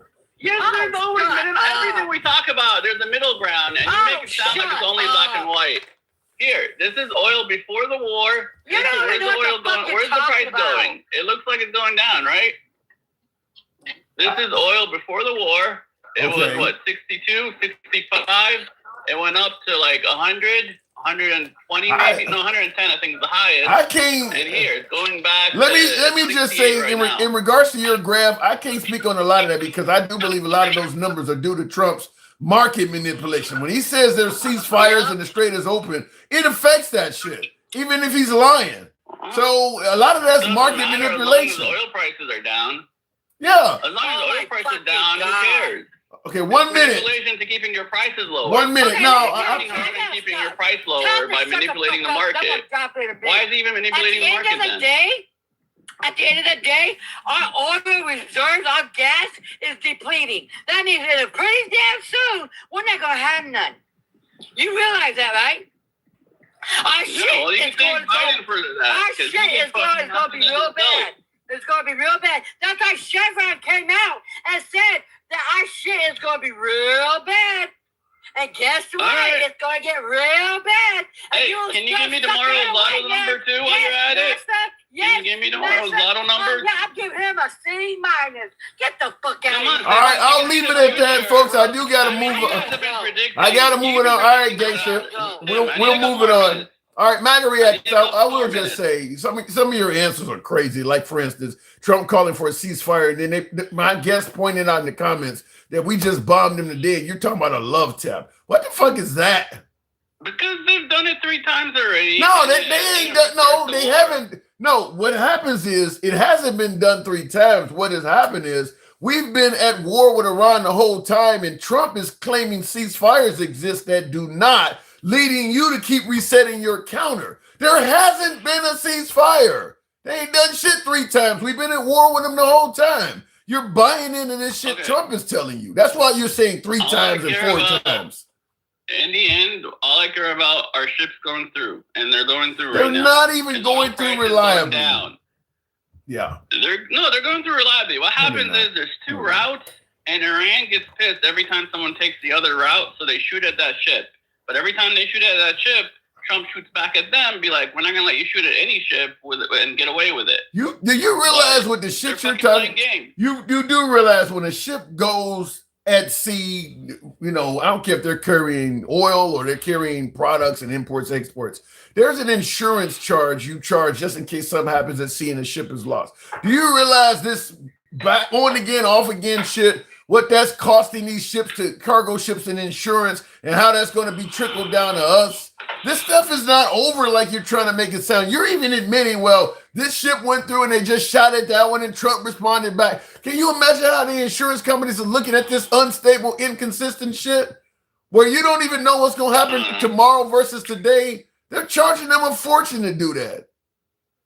Well, I'm saying the oil price is low. If they're charging them a portion, it would be in oil prices. But the oil prices are going down. Oil prices So that are tells low, me like that- that's because of what Gangsta Grandma said. We're currently tapping into reserves of our own that are running out to do that. Eventually, what's going on in Iran is going to come full swing to us. We can't keep doing this. Where we're lying about ceasefires that don't exist. Trump is saying this stuff is manipulating the oil market. All of that stuff. It's not based on reality. It's based on Trump telling you shit, just like you just said, where they've done it 3 times. No, they haven't. That's just No, Trump but- telling you lies 3 times.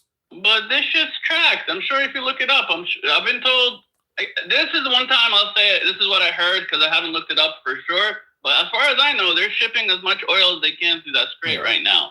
If The you only thing. Yeah, go ahead. if you look it up, you're going to find one thing consistent. Trump has been dishonest about what's going on over there the whole time. That's what you're going to find out if you really do your homework on this stuff. Even Iran is letting. I mean, Iran's not. They're not saying. You could. Even Iran says ships are going through.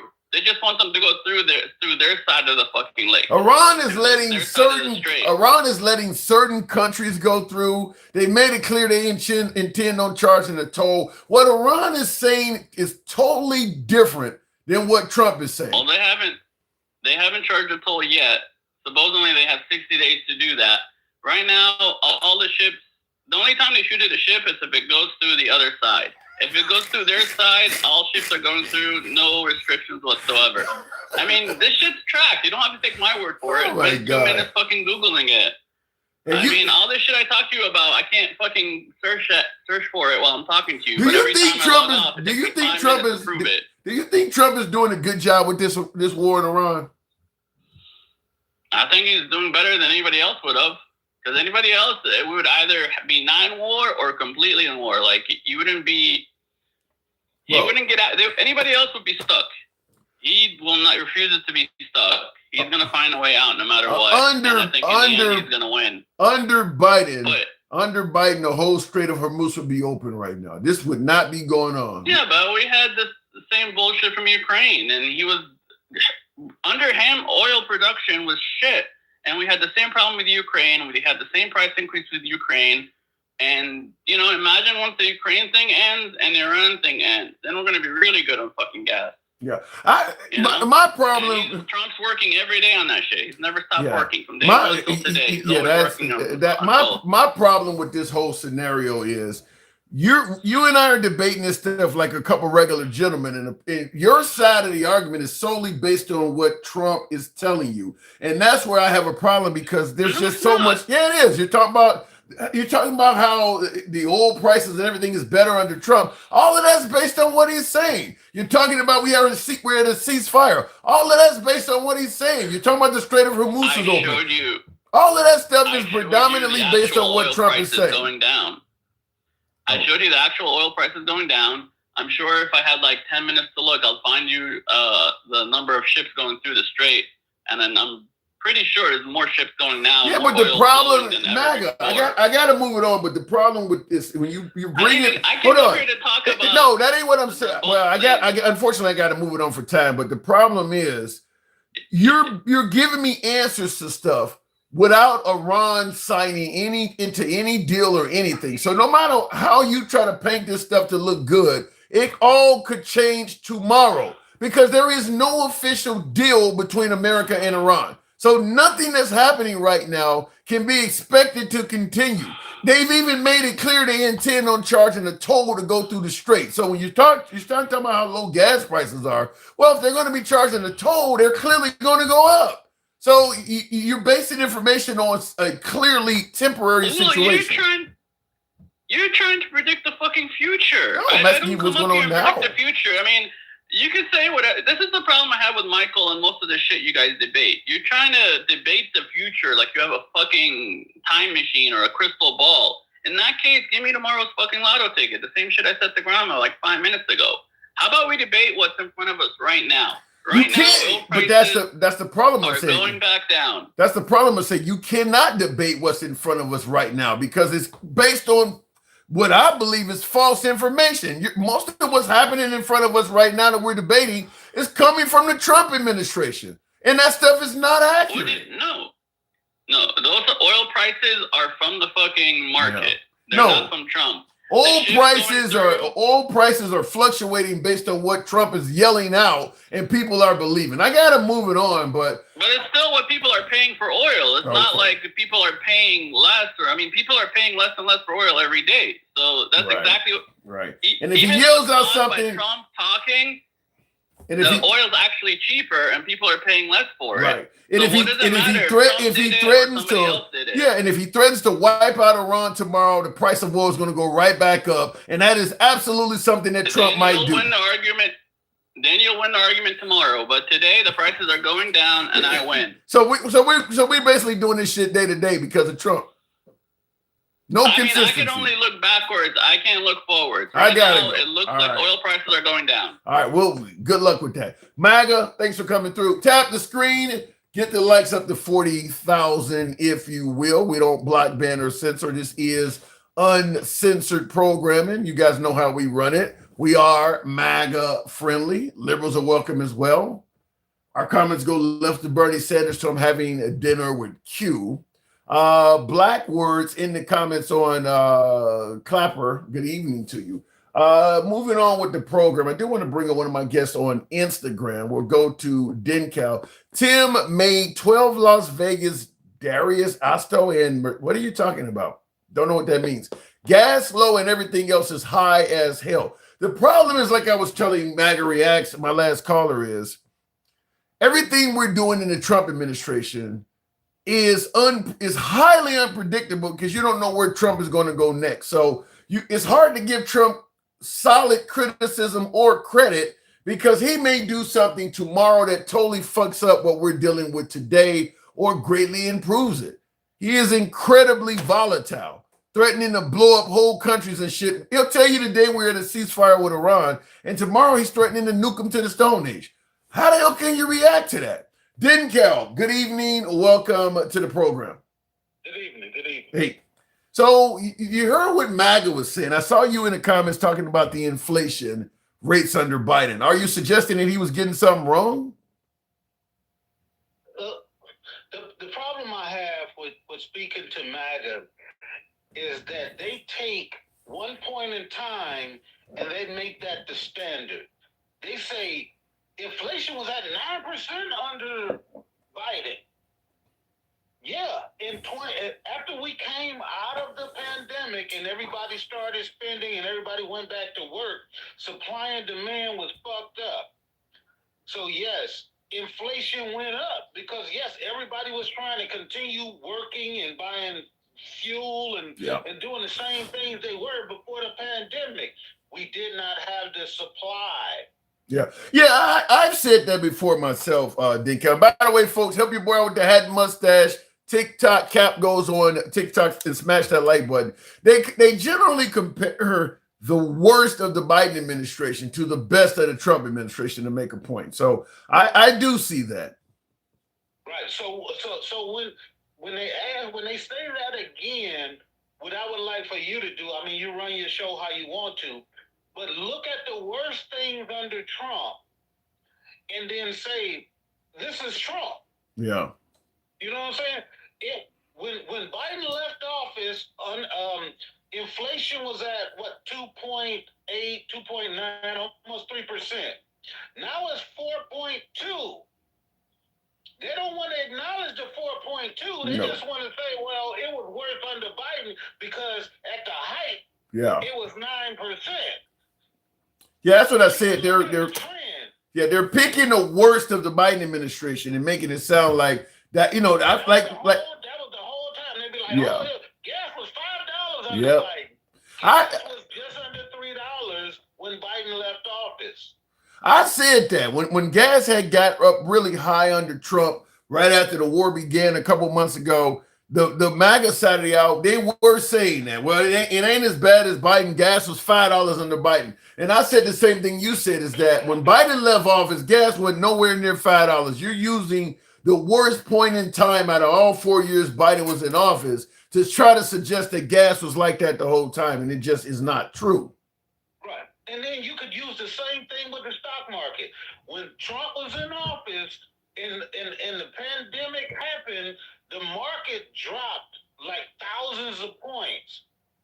But we don't use that to evaluate him and say the market dropped, 20, 30% and choose that number as our goal, as our marker. No, what do we do? Oh, the market is at an all-time high right now. Well, how many times was it an all-time high under Biden? Yeah. And that's what I was personally criticizing both Biden and Kamala Harris for doing exactly that, telling Americans that we're struggling to buy, eggs and struggling to buy groceries and shit, that the economy was great because of the stock market. And I was saying that then is that people are not judging the economy based on the stock market. They're judging the economy based on whether they can pay rent, buy gas, or feed their family. And MAGA totally understood that until Trump got elected and started doing the same shit. Now all of a sudden they're going back to this. Well, the stock, you got Pam Bondi. The Dow was at 50,000. Who the fuck is looking at the Dow among working Americans? They was talking about the Epstein files, and she was like, the Dow. Why are we talking about that? We should be talking. It's crazy because 50,000 or 100,000 or 100 million doesn't matter to like 80% of the American people. Right. Yeah. Because they're not in the fucking Dow. They don't care. Yeah. And like I said, the MAGA side of the aisle totally understood that when Biden was in office. The minute Trump got in office, suddenly, yeah, maybe we should pay attention to the Dow that we have no involvement with. It suddenly became an issue all of a sudden. So when somebody says to me, oh, when I say, Biden passed the Inflation Reduction Act, and it was like, well, it didn't reduce the inflation at all. But then if you go and look where inflation was at when he passed the law, and then you look at what it was when he left office, it was almost like 10% different. It went lower as a trend, but they would never give him credit for the Inflation Reduction Act, which the inflation went down. Whether you think he was right or wrong, the actual reality was the Inflation Reduction Act reduced inflation. But Well, you can say, oh, well, Trump said he was going to reduce your price. Well, we just got to give it a couple of more months, you know. Yeah. It's high now, but it's going down. Well, I'll give Trump. The gas is going down now. Why? Because he started a fucking war and it went up. Yeah, but you got to give Trump credit for that simple thing is that he knows how to brand people. Like, I mean, he no matter what happened under Biden, Trump was successfully branding Biden as the worst president we've ever had. Like right now, let me ask you this. Right now, Trump is branding virtually every Democrat breathing as a socialist or a communist. Do you think what he is doing, do you think that branding is sticking? I think it's working with the people who are already going to be, agreeing with him. But anybody with any type of common sense could understand that you can't call somebody a socialist one day, then call them a communist the next day, and then they agree. That means that they don't understand or they don't know what a fucking communist is or a socialist. Yeah, and they have no idea. Not only do they not understand, but the fact is Trump ain't just calling them socialists and communists. He's also calling them Marxists, fascists. Nobody can be all of these fucking different things at the same time. So no. But then when something pops off and they say, well, the Democrats need to tone it down because it's making people be more violent. That's MAGA reacts. That's a name. Like, no, that's not what the fuck happens with crazy people. That's exactly what MAGA reacts says, is that the Democrats need to tone it down because their rhetoric towards Trump is leading to folks trying to take him out. That's exactly what they're saying. It is ridiculous. Like, we can have a conversation with them and they could be like, oh, well, yeah, it was Antifa that stormed the Capitol. And then you be like, well, he pardoned everybody that was at the Capitol. Did he pardon Antifa? Well, no. Dude, make up your mind. I'm trying to have a reasonable conversation with you. And I'm not getting anything. I'm getting talking points the whole time. And it's disheartening. That's a really good point you make, is that they suggest that Trump Trump did claim that Antifa was present on January 6th. And you're right, he pardoned everybody. So that is a great question to ask MAGA. So that means Trump pardoned Antifa. And then all of a sudden, it's like they hit a wall when you say that, because they never thought about it. They never thought about that. Right. I can't. It makes it really hard to like have a conversation with somebody like MAGA Reacts or, some of your other MAGA people, because they don't. Their conversations are not well thought out. And then when you bring this to them, they have no other thing to do but to just be like when Aunt Esther and Red Fox used to argue, and when one of them used to get the best of the other one, they just be like, your mama. Because they don't have nothing else. They be like, fuck you, your mama. Yeah. You know what I'm saying? Because they, I'm listening to them try to have a conversation. Mike is trying to have a conversation. He's using statistics and stuff, and then they just be like, well, no, you're just wrong. Well, if you actually went by statistics and a lot of things like that, I mean, even if you truly support Trump, in your MAGA, you'd have to admit, yeah, there's a lot of things Trump says that MAGA knows some of this stuff is wrong. I think the belief is, first of all, Kamala Harris is going to destroy the damn country with all these blue-haired liberals and gay people and immigrants everywhere. So they're looking at it like, even if Trump exaggerates, because they're not going to call it a lie, they're going to say he's just exaggerating or embellishing the truth. So even if he's not always spot on honest, he's still worlds above Kamala Harris. Even if he's posting pictures of himself as Jesus, we'd rather deal with that than all these trans loonies running around. So I think that's what it is that I don't think MAGA even believes everything Trump says is true. Like the idea that somebody took a fucking what did he call it, a box cutter, went into the pool and walked 350 continuous feet, slicing all along the way in an area with cameras everywhere. I don't even think MAGA believes that. But all they have to go off of is a former Olympian laying down in the pool, and they say he violently, with two hands, ripped off a piece of it. Like, I just think that Trump did such a good job convincing folks that the liberals were going to turn America into, decrepit Venezuela at the time or whatever, that they're like, look, he ain't perfect, but he's a world better than Kamala Harris or Biden. So he can take. You can't just say you say he like convinced people, but why can't you just say like he got them into the cult? Like he ushered them in to a point where they don't have an opinion of themselves.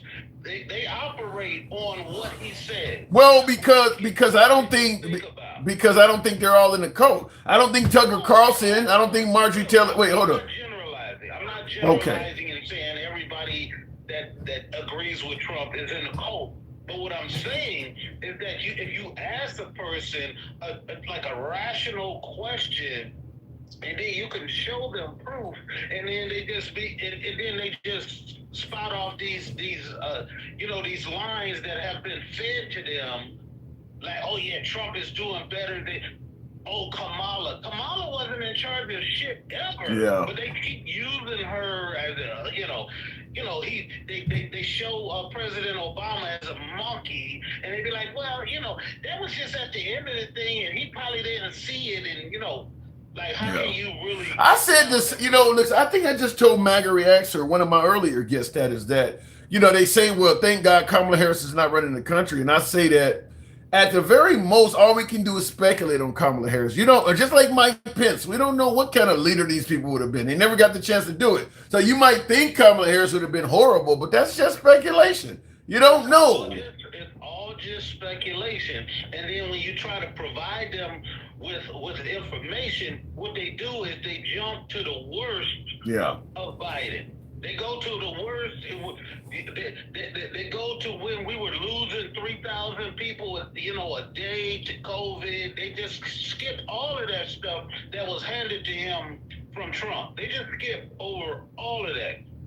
Yeah, they're just. When inflation was low. No shit.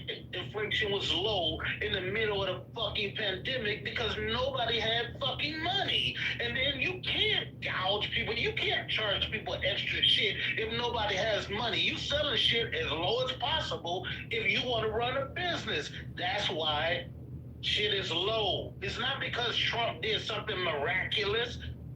Yeah.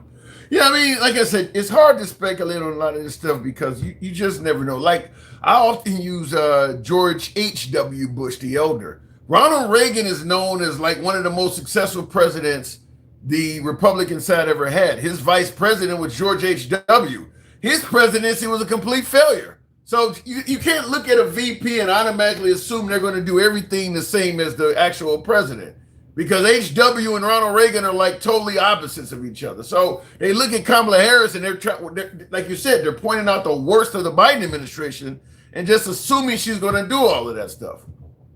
Right. Yeah. I mean, it's I don't get to get up here as much as I want to. ever since I denounced TikTok. and You know, you everything. can meet us on. I'm on Clapper and Instagram. Well, you're on Instagram, Clapper and Substack as well. Well, I tried to go over there and I wasn't able to connect. This was the only place I was able to connect. Okay. And then I realized that in order for me to get in here and not have a bunch of feedback through Instagram is that I had to make sure I closed out all of the other stuff. I had to close out Clapper. I had to close out anything. Yeah, that makes other sense. than Just Instagram to be able to have a conversation. And then, and then my birthday came up because, I'm a 4th of July baby. Oh, So wow. I just had my birthday, so I was out doing a whole bunch of other stuff. But I was looking at your show and I was listening to a whole bunch of people, and I was like, because I always write down questions and stuff that I have, or Give me happy belated. My birthday is about 5 or 6 days before yours, but give me some of the questions. We'll tackle a couple of them. I was thinking about one of them with the young lady in the seat, and then they tried to use her past to say, well, she has. Wow. Yeah, let me go ahead and describe that for folks who don't know. And I should have had that picture to show you folks. But this African American woman here sitting on the subway car, whatever this is, among all of these Patriot Front guys. She has a rap sheet. Back in 2024, she was arrested for basically taking a shit on one of these cars. And the right is saying that, she's the only criminal that's on this, because nobody did anything to her. And they protested peacefully that day. So what they're saying is, out of all these people on this car, she's the only criminal. Now, before we continue, Dencal, I did a video on this and I stated, there's no fucking way to know. The only reason we know she's the only criminal is because she's the only one that does not have a mask on and you can identify her. For all you know, this train car may be filled with wife beaters, pedophiles, and all sorts of felons. You don't know if these dudes have not committed crimes in their past. Her crime is 2 years ago. You're going to tell me all of these Patriot Front guys have no criminal history at all when you don't even know who the hell they are? There's no way to know that. At least she did show her face. Didn't count. We know some of those guys in the Patriot Fronts have criminal records because some of them were there on January 6th, and they've been part. I'll just say that up front. Yeah.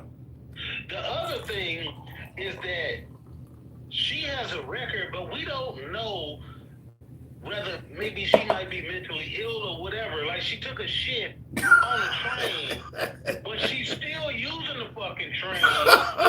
Evidently, she's not. She wasn't trespassed. She didn't get trespassed. Maybe she drunk some shit or ate some shit, in Washington, D.C. on the damn way, and there was no bathroom. Like, I can't say what her crime was. We do know she was not trespassed, I guess you could say. So, yeah, it could be. I mean, mental illness probably sounds highly likely for somebody taking the shit out in public. But she's not on the train right there acting a fucking donkey or nothing. She's just sitting there. And what I tried to attribute that to was, because some people had attributed to Rosa Parks. They was like, well, Rosa Parks wasn't the original person that that refused to get off the train. It was actually another woman who refused to get off the train. And then the civil rights movement, they understood that was a situation, so they sent Rosa Parks to sit on the train. Oh, so that was done deliberately by Rosa Parks. Yes. I didn't know that. Rosa Parks was not the original woman who was told to move and got arrested. But the civil rights movement, they knew that was going on, so they picked Rosa Parks. So she stole somebody else's thunder. Technically. But that was the civil rights movements, and that's what we had to use to get our point across. But what I want to say about that is I want to attribute that to something that was similar. When America was fighting the war, and then we went and we won over Iwo Jima, remember the people that were lifting up the flag and that prestigious thing we That was also set up. That was also set up to make America look good in that situation. Those were not the original people who had conquered Iwo Jima and put that flag up. But once they got together, they was like, well, we need to commemorate this. They got the people to stand there and lift the flag up, and they took pictures of it. And that's what we see right now. So when they do it, it's okay. When we do it, it's fucked up. I get your point. Well said. Give me the next one. All right. And anyway, before you continue, in the comments, Handsome Conservative says, this is why you're wrong. If Biden's economy was good, Democrats would be in power. There's more to it than that, Handsome Conservative. Hold on, hang on. Hold on a second. There's more to it, Conservative, because under Trump's first term, he had a good economy, and he lost in 2020. So there are other metrics people judge you by. It's the economy, stupid. Who is it, Carville or James Carville? I mean, that's a popular slogan, and it does matter. But there are other things going on. So you could have a good economy and still not get elected. I mean, Biden's age, the border, there's other things going on as well that Trump, fortunately, was able to convince people that was more important than just the economy. So, and by the way, you say if the Democrats, you say Democrats will still be in power. I think Biden running beyond his years hurt the Democrats' chances. I think if Biden had ran as a one-term president, gave the Democrats a chance to really, solidify their choices and pick a better candidate, I'm not 100% certain Trump would have won. Certainly putting up a black woman, that's two strikes. Whereas if they had to put up maybe Gavin Newsom or some other, like what is the Arizona Senator Kelly, I don't know if Trump would have won. It depends on who they put up. Go ahead, Denkel. Okay, and the other one was, it went back to Ray, and I hate to do this because I know that any conservatives or just even white people would be like, well, why do they always talk about race and stuff? But I just wanted to bring up, because y'all had conversations when you started about race. And what I wanted to say was that I understand your perspective that like we have all of these rights and stuff now, but what I want everybody to understand is that things trend in countries and governments and everything. So when you say like, why we can't do this or why we not doing that right now? But I looked up the what's called a non-marital childbearing by detailed race and Hispanic origin of mother and manager. Basically, what it says is that everybody in the country over time has been trending more and more to having, less kids. Yeah, or children out of wedlock. So, but we always concentrate on why black people. Yeah. You know what I'm saying? Why do black people? So when I started looking at the trends, I looked at all of the races. I looked at white, black, Asian, Hispanic, and then I looked by year. And so I'm looking in the 80s. In the 80s, it was like white people was like only 18%, were having children out of wedlock. And 81% of black African Americans were having children out of wedlock. And so we can all have an understanding of why it was like that, because white people broke up the black families on purpose, and then they made sure, if you were going to get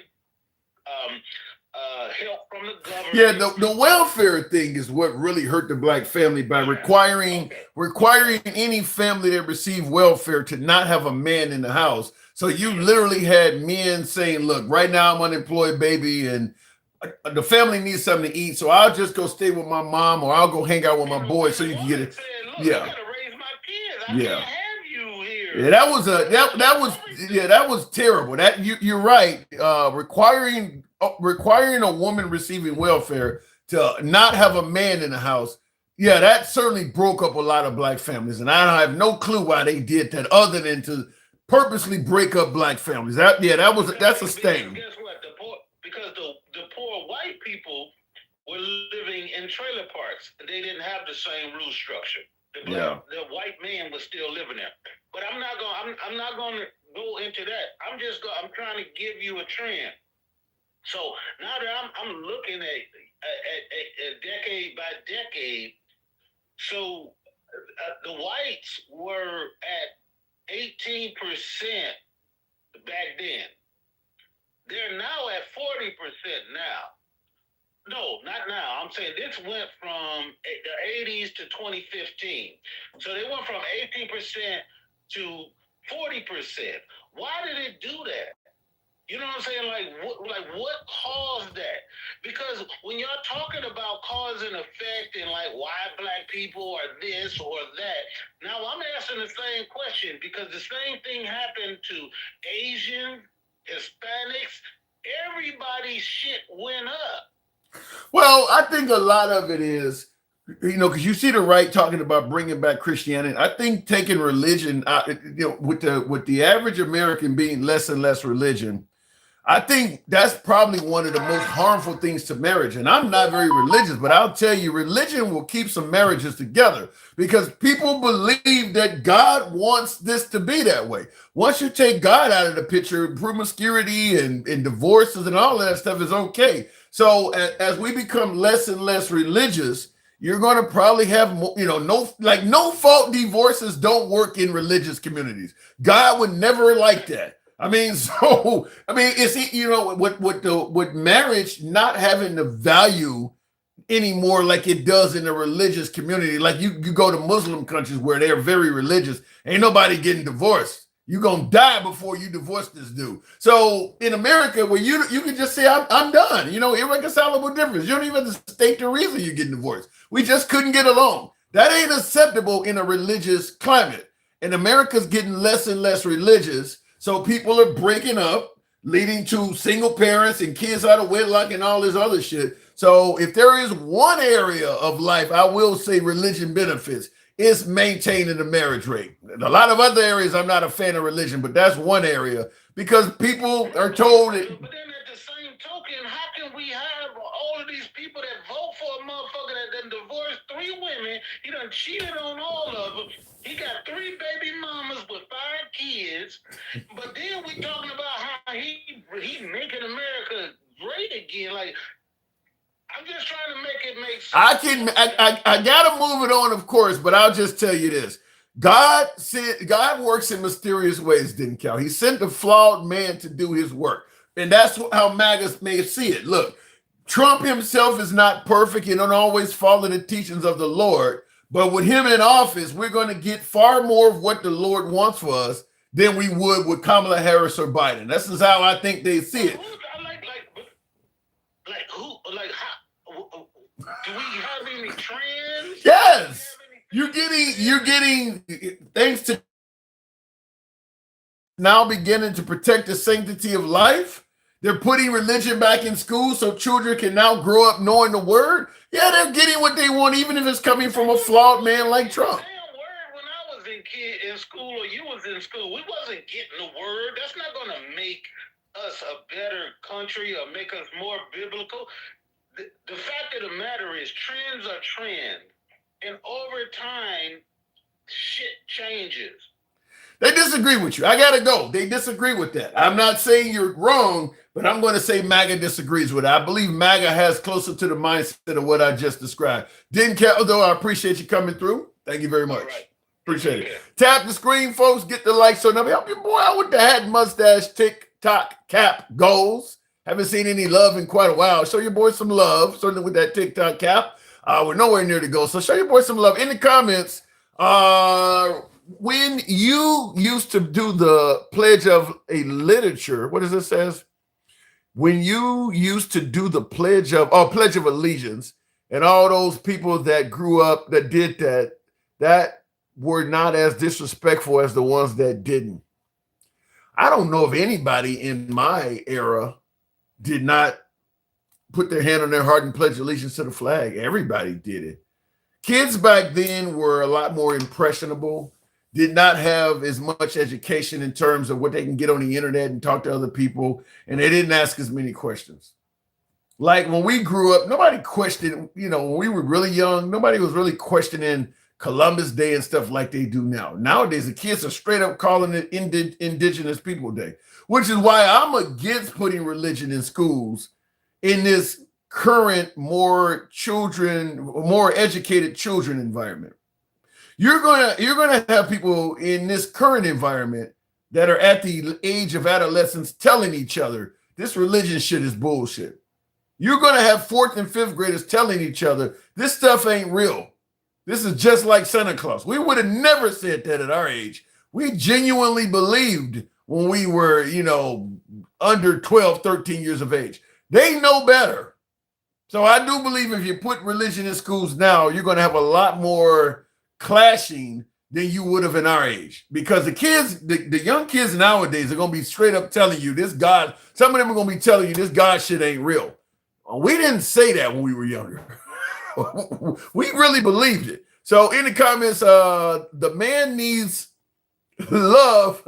Take my money, please. Thank you, Handsome Conservative, because they're not showing the program any love today. Rush, tough show today. Had mustache, TikTok cap goes. Sound like a fantasy.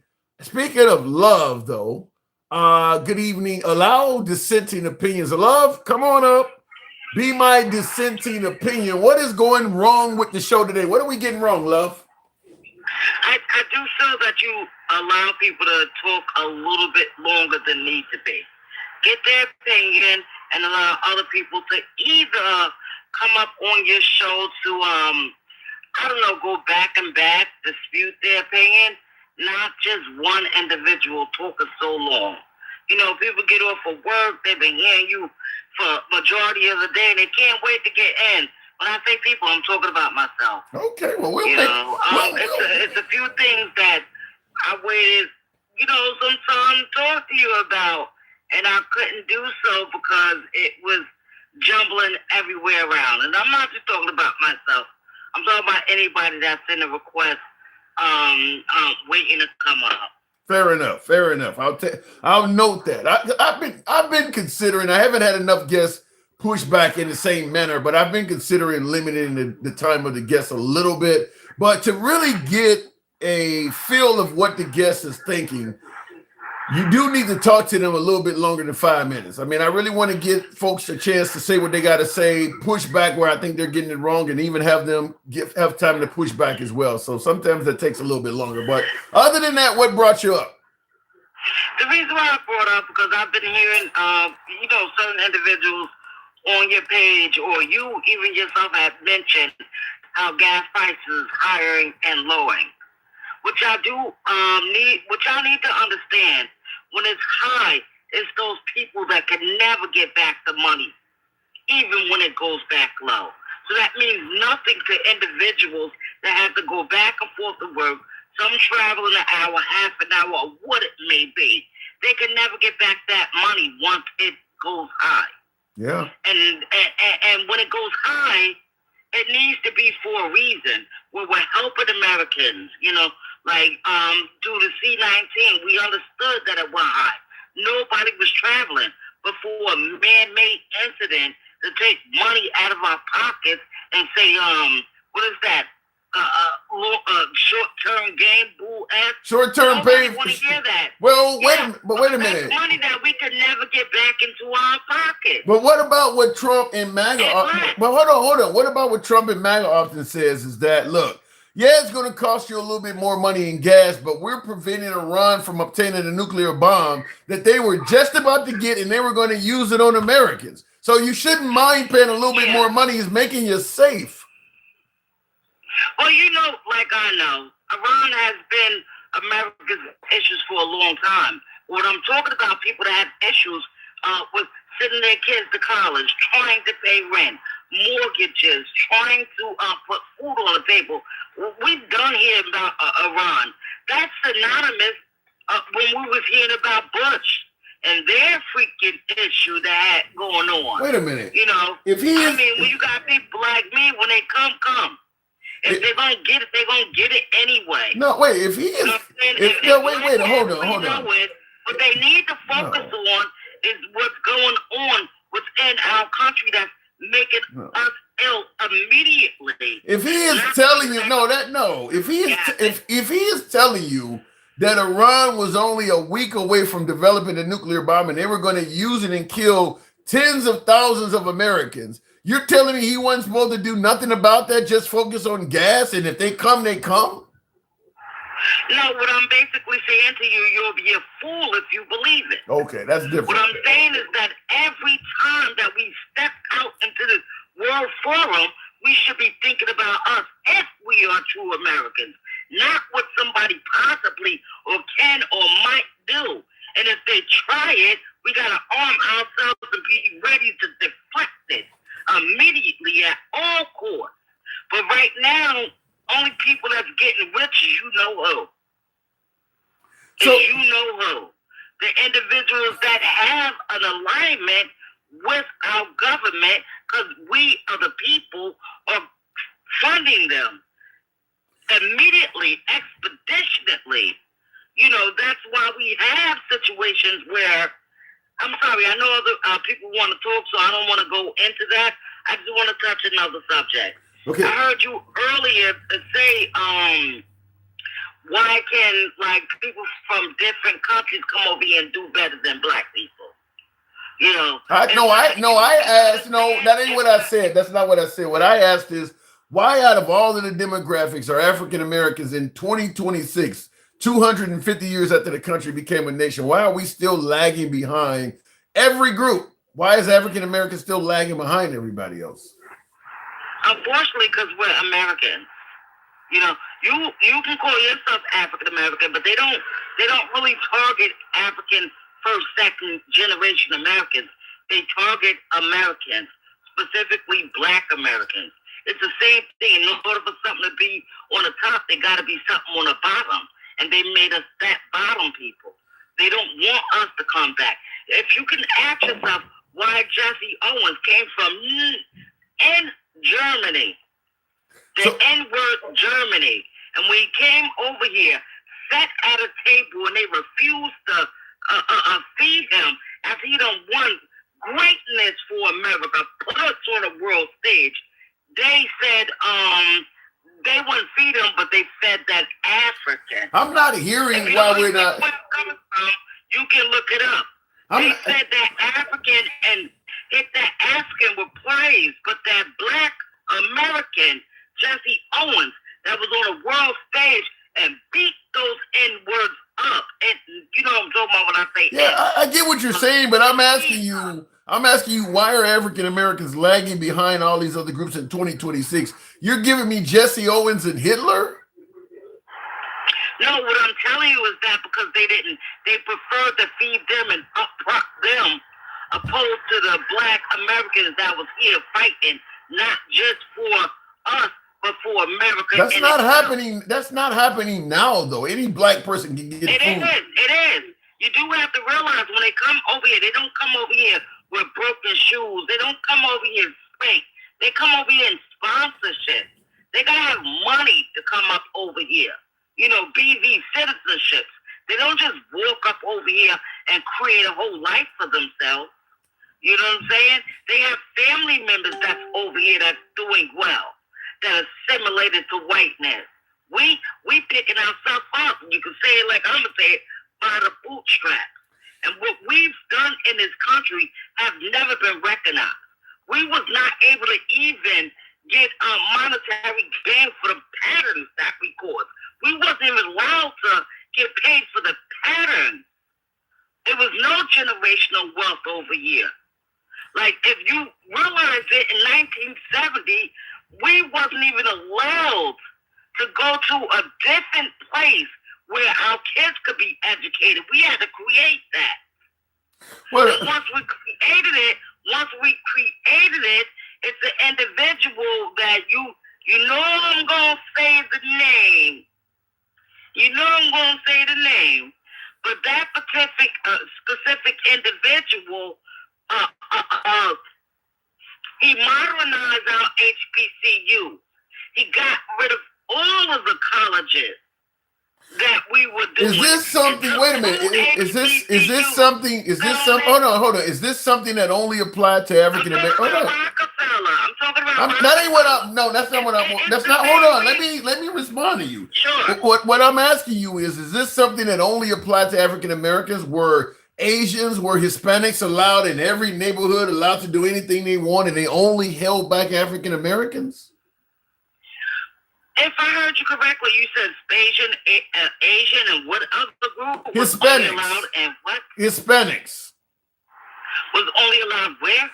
I'm saying because you're pointing to how African Americans I'm were. saying that they was only allowed into our neighborhoods. They was given even grants to come into our neighborhoods. That's why we had liquor stores. That's why we had certain little clusters of food stores. We now call them bodegas. Yes, they were given specific. They were given Hispanics. Were Hispanics getting? Wait. Was Hispanics getting grants too? Hispanics, Mexicans, were they getting grants? Mexican after. See, you gotta understand what the Bacon Rebellion did. They gave Italian. They gave Irish. They gave other groups a grant. Hispanics. You're not addressing Hispanics. So yes, they were given grants specifically. They couldn't go into the white neighborhood. They were specifically given these business grants, but they can only go into our neighborhood where we was excluded from such grants. Yeah. We were excluded for GI grants. You know what I'm saying? When we were the ones, Tim, you know we built this country, man. If it wasn't from cotton, if it wasn't from whatever, but we didn't get that generational wealth other people had. We had patterns. Well, the point I'm making is some of these other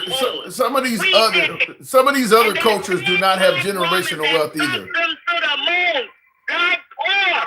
Some of these other cultures you're talking about, they don't have. I mean, the Hispanic community did not have generational wealth either. When you talk about Hispanic community, you're talking about a whole globe of people that was conquered by the Spaniards. Okay, they were here though. They were here in America. The Mexicans was here in America, and they were conquered by the Spaniards. So we could talk about them. We could talk about them, and when I want to talk about them, they're subjugated just like us.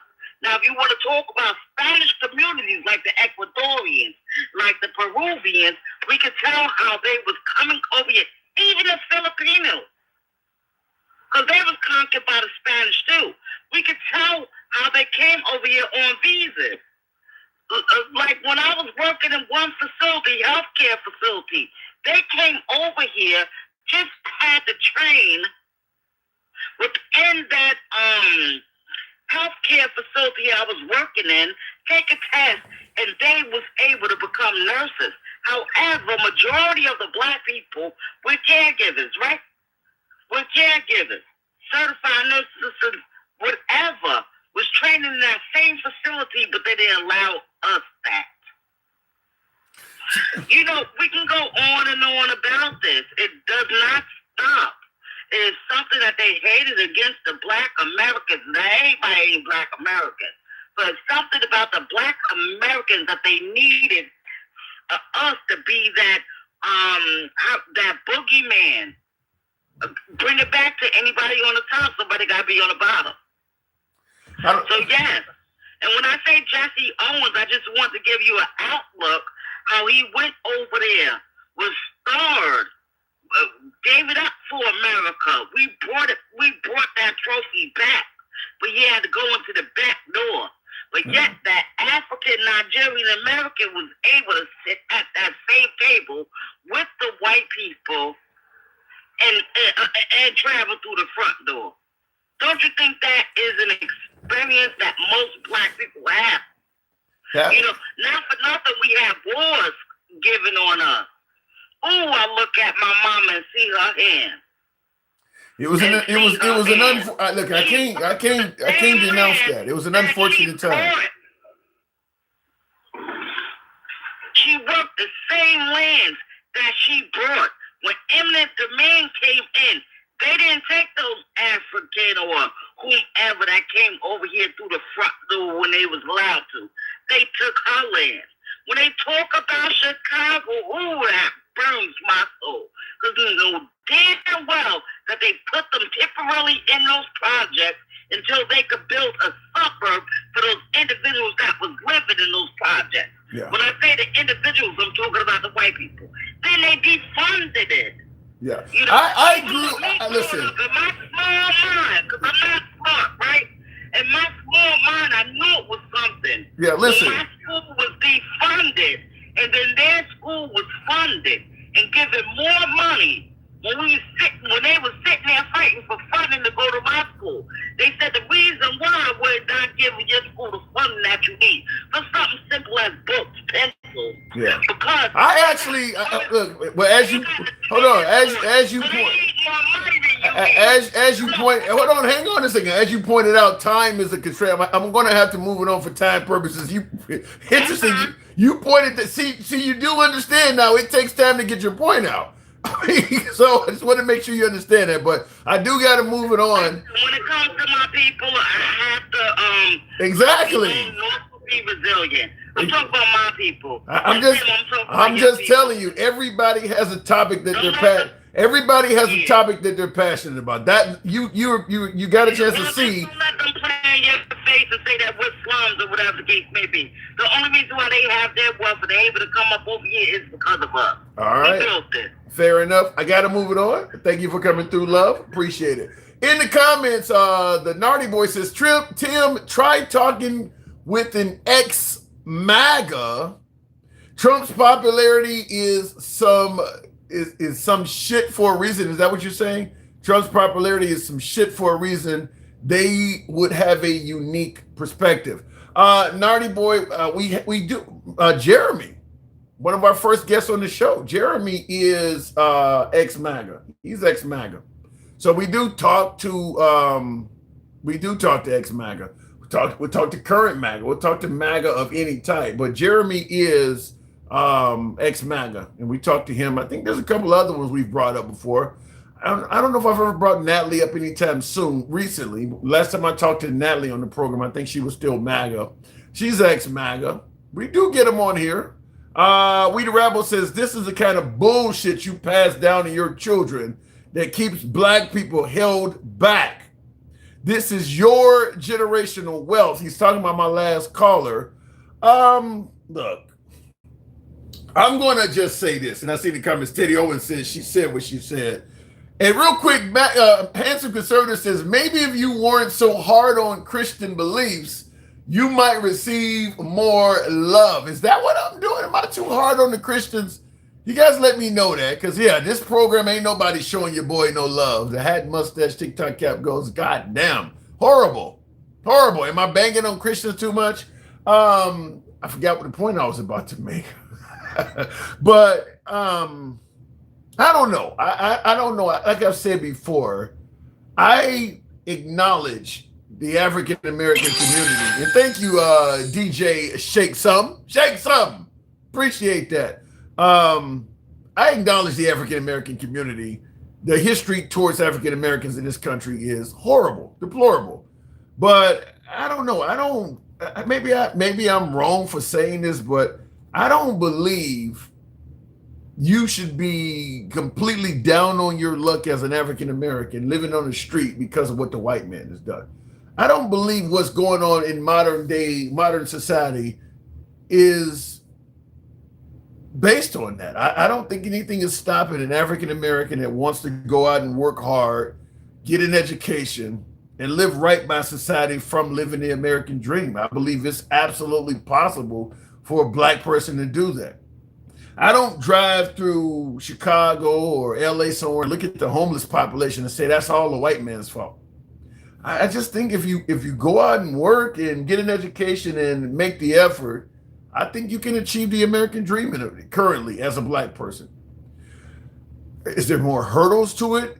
In some cases, yeah, depending on the field of choice, there may be more hurdles. Depending on where you come up at in America, there may be more hurdles. I see in the comments, Alicia's kind of saying the point is we have to work 10 times as hard. I don't think you have to work 10 times as hard. It depends on where you're at and what field of expertise you're getting involved in. I mean, look, in Chicago, where I'm from, people work at the Ford auto plant making Ford cars. Most of the plant is African American. And most of them folks in there are union and making good. I don't think they work 10 times as hard to get to that job. Now, if you're in a rural Mississippi town somewhere, that may be the case. That absolutely may be the case in some places in America. I'm not going to say this applies to all, but there's a lot of successful brothers and sisters working in those liberal cities that the Republicans bash all the time. Chicago, Los Angeles, New York, DC, Philly, Detroit. There's a lot of successful black people that are living American dream, working in union jobs, the guys working for the post office, guys working for the, driving a garbage truck or driving a tow truck or working for the police department. There's a lot of African Americans that are doing quite well in those liberal cities, which is why I don't see how the right expects folks on the left, particularly people of color, to buy into their argument of liberal cities are shitholes. That's where most of the African Americans living the American dream live. They ain't living in West Virginia. They're living in liberal cities. So I do believe it's achievable still. I don't buy into the notion that you always have to work 10 times as hard. It depends on what you're trying to do. It shouldn't be in any field. You should be given an equal playing field no matter what you're trying to do. I agree with that. I do agree that there are hurdles, like what Kamala Harris was trying to do. You're going to tell me her being black was not a hurdle at all? Yeah, it was. Same thing with Obama. It was absolutely a hurdle. Same thing with Colin Powell and Condoleezza Rice and all of them. It is a hurdle. But they also are trying to reach the pinnacle of success. But if you just want a picket fence, a nice car and a home, I think if you're willing to go and put in the work, get educated, I think as an African American, you can do that in America. At least right now you can. I mean, most of the folks I'm talking to on these apps that are African American are telling me they're doing that now. All of them are doing it. I got folks in here who are talking about they make more money than white people. They could be lying about it, but I do believe if you just want a house, nice car, decent job, you can get that in America. And I'm not going to say that Trump's firing of all those federal workers falls on deaf ears, because what Trump had Doge do, or what Doge did at the blessing of Trump, that ruined the American dream for a lot of black people. There's no denying that. Those federal employees that Trump was dumping by the thousands, Trump took away a lot of African Americans' American dream by doing that. I read an article somewhere that pointed that out, because Trump talks about, they're all doing okay in the private sector now. They're not. That is a flat out fucking lie that President Trump told. Many of them folks still don't have a job, or they're working for significantly less than they were at listen, if you work for the federal government, you know that's a pretty damn good job to have. Comes with a pension and everything. They're not doing just as well in the private sector, which is what Trump tried to say. No, you fucked up a lot of Americans by firing those people and using their money to get yourself a refurbished jet or some kind of tribunal arch. Yeah, he fucked over a lot of people. I'm not disagreeing with that part. Trump certainly took the American dream away from a lot of people of color, predominantly women.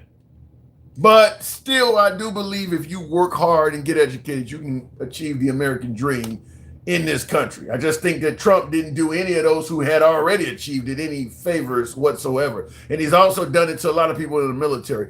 We the Rebel says, this is the kind of bull. Oh, yeah, I saw that already. Tap the screen. They were just sitting they were just sitting on their lazy asses doing nothing, period, says Daniel Cook. Yeah, if you believe Trump, if you believe Elon Musk, if you believe Trump, you believe all kinds of shit. You believe that the picture he posted of himself as God is only a doctor. Newsflash, Trump don't always tell the fucking truth. Trump, you go into a department and you fire 50% of the department and claim they were all just lazy sitting on their asses. Yeah, that's what he's telling you. That's not true. I don't believe it's true by any stretch of the imagination. That's just what he's telling you. And then it just happens to all be people of color and LGBT and minorities, huh? Just happen to spot them kind of people, huh? Yeah. And then all of a sudden you're hiring the likes of Pete Hegseth and all these unqualified people to positions, but you're getting rid of people that's been working somewhere for 20, 30 years and claiming this for performance. But meanwhile, this dude is transmitting confidential information on unsecure apps and shit, and you're claiming he's doing a great job. I'm going to be honest with you. I don't think Trump is a good judge of character on this shit. You fire a bunch of federal employees saying they're lazy and they're not productive, but then you look at the folks on January 6th and you call them patriots. I don't think he's a real good judge of character on some of this shit. That's all I'm saying. In the comments, Daniel, I have a feeling you believe everything Trump says, right? A known comment. Yeah, I don't believe everything Trump says. The ceasefires, all of this shit. The Strait of Hormuz is open. Trump has said a lot of things that are not true. So I'm not anywhere near 100% sure what he said about all those federal workers he fired was true. Because in the end, they actually hired a bunch of them back. I don't buy into that. Gangsta Grandma, tap the screen, folks. Get the likes up to 70,000, if you will. Gangsta, good evening. I can't stand you. You say that every damn day. Because you stay fluffing, man. Ain't nobody Damn, dog. fluffing. You just find emotion. You just complain. Nobody fluffing. And let's get some shit straight. Please do. The housing, nobody could afford a house right now. It's overpriced. I got African Americans, all black people in my family all over the damn place. They got houses. That ain't true. People can't afford houses. Right now, you cannot buy a home. They're over $400,000 right now. What the fuck? Go look this shit up. And then houses wait, you gonna tell me you can't purchase a home in America for less than $400,000? A lot of people, the ones that are first time buyers of shit, they cannot. That's why, you stupid numbnut. You're telling me first time home buyers cannot purchase a home for less than $400,000. They can't. You need to move if that's true. Too expensive. That's what not are you true. talking about? Go Google it right now. Google it. It's the most unaffordable housing market right now. That's why you can't do it. You're stupid. No house. You're fucking stupid. No home for a new home buyer costs less than $400,000. And guess what? Trump didn't sign it. The thing to help people buy homes, he didn't sign it because of the state act. Shut the fuck up. Okay, let me tell you. Hold on. No, you're fat. You're talking bullshit. Let me tell you something. No, I'm not. You're just talking. You don't want to hear because you're talking like you're full of shit. Let me tell you something. Okay, I'm so full of shit. If you live in Florida or where you're at on the West Coast, yeah, houses cost. If you're buying a house in the middle of Kansas or buying a house in Iowa, so you ain't paying no $400,000 for a house on average. It's unaffordable. It ain't $400,000. It ain't $400,000. Unaffordable. You said $400,000. I said it's unaffordable. Did you say $400,000? It's over $400,000. It's unaffordable. Did you say $400,000? I said in some places it's over 400,000. Okay. All right. You're wrong. Google it. The housing. Google it. Ask those gonna be living little whatchamacallit. It is unaffordable. So housing right now is unaffordable for anybody. What the fuck are you talking about? You got a fucking platform. That's how stupid you fucking are. So what are you saying? What are you saying right now? That everybody that works at Century 21 and Remax is out of a job because nobody's buying houses? People can't afford homes. That's what I'm talking about. Okay. It's the truth. Look it up. It is under Trump. They are saying it is the most unaffordable. Now even rent is going through the roof right now. Are you gonna call me a liar about that shit too? No. I'm calling you a liar about the $400,000 number. Google it. What I'm saying is this. I agree with you that home prices are damn near reaching the pinnacle of being unaffordable. But they're They are already. but people are still are. I know some young people who just bought homes that are not making a mint. Go ahead, dog. I'm so done. Okay. You know what? You over here saying that you know all this shit, but you're not though. You're not though. You sound stupid as fuck. You allow the white man to come up here and spill misinformation. You let them say colored and shit. But yeah, if I say cracker, you call me a racist. But yeah, you let them say colored, you don't even call them out their fucking name. I'm honest to God getting sick of your platform. I truly fucking am. And I am again your top gifter because you fucking cry all the goddamn time and people don't fucking give to you.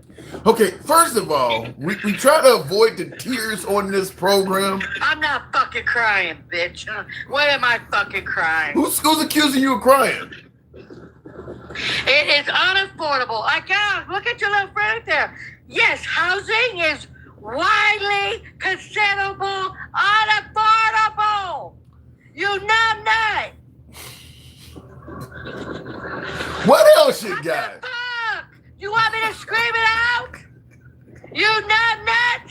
So your black ass can hear me? It's unaffordable. Okay. I'm not disagreeing with sorry, you. guys. What else you got? What else you got? Because, man, you're like a penny. You're like a fucking. I swear to God, man, you're worse than a fucking kid. Oh no, it's not unaffordable. I know somebody. If I bet you that they got fixed her up in fucking home. You got Debo in the comments saying I'm about to shit straight up in the air. I don't know how that happens logistically. That's crazy, but you see what you're making my guests do? Because it's fucking crazy, dog. It's fucking crazy how you over here saying it's not unaffordable, and it fucking is. Everything is fucking unaffordable, man. Like, damn. I wish Biden was here. The fucking thing wasn't, and that's bad. Was And housing? you been saying, oh, Trump's first term, he had a good economy. No, he did not, Negro. No, he did not. Was He housing? had tariffs on washer and dryers and freezers, deep freezers and shit. They was going through the fucking roof. What are you talking about? I don't even know where the fuck your brain is. When he first came through, he was riding on his Obama's dick. How about this one? How about this one? In the comments, Gen X says, I literally just closed on 2 properties. Unaffordable for the ignorant. Google it if you don't think I'm lying. Then why? I can't stand that white trailer trash ass racist piece of shit. Go Google it, shit. If you don't fucking believe me. Listen. Ask Siri. Ask Siri. I don't need and to. they'll tell you it's unaffordable. Listen, you came in here with such fire and hostility that Because I can't stand you half the fucking time. All you fucking do is kiss the white man's ass. there is nobody kissing anybody's ass. And Casey. then the fucking Trump and Obama lives rent free in his fucking head. He's fucking up everything. Whole United States, man. People can't buy a home. Rent's going through the fucking roof. And people are saying, Were homes? people over there saying, Let me ask you: were homes affordable under Biden? better than this shit. But were they affordable though? Better than this shit. That ain't what I'm asking you. Were they I said affordable? yes. It's better than this shit. I don't recall people bragging at how affordable homes were when Biden was in office. I don't recall that. It was high, but not as high as it was now. Okay. What are you talking about?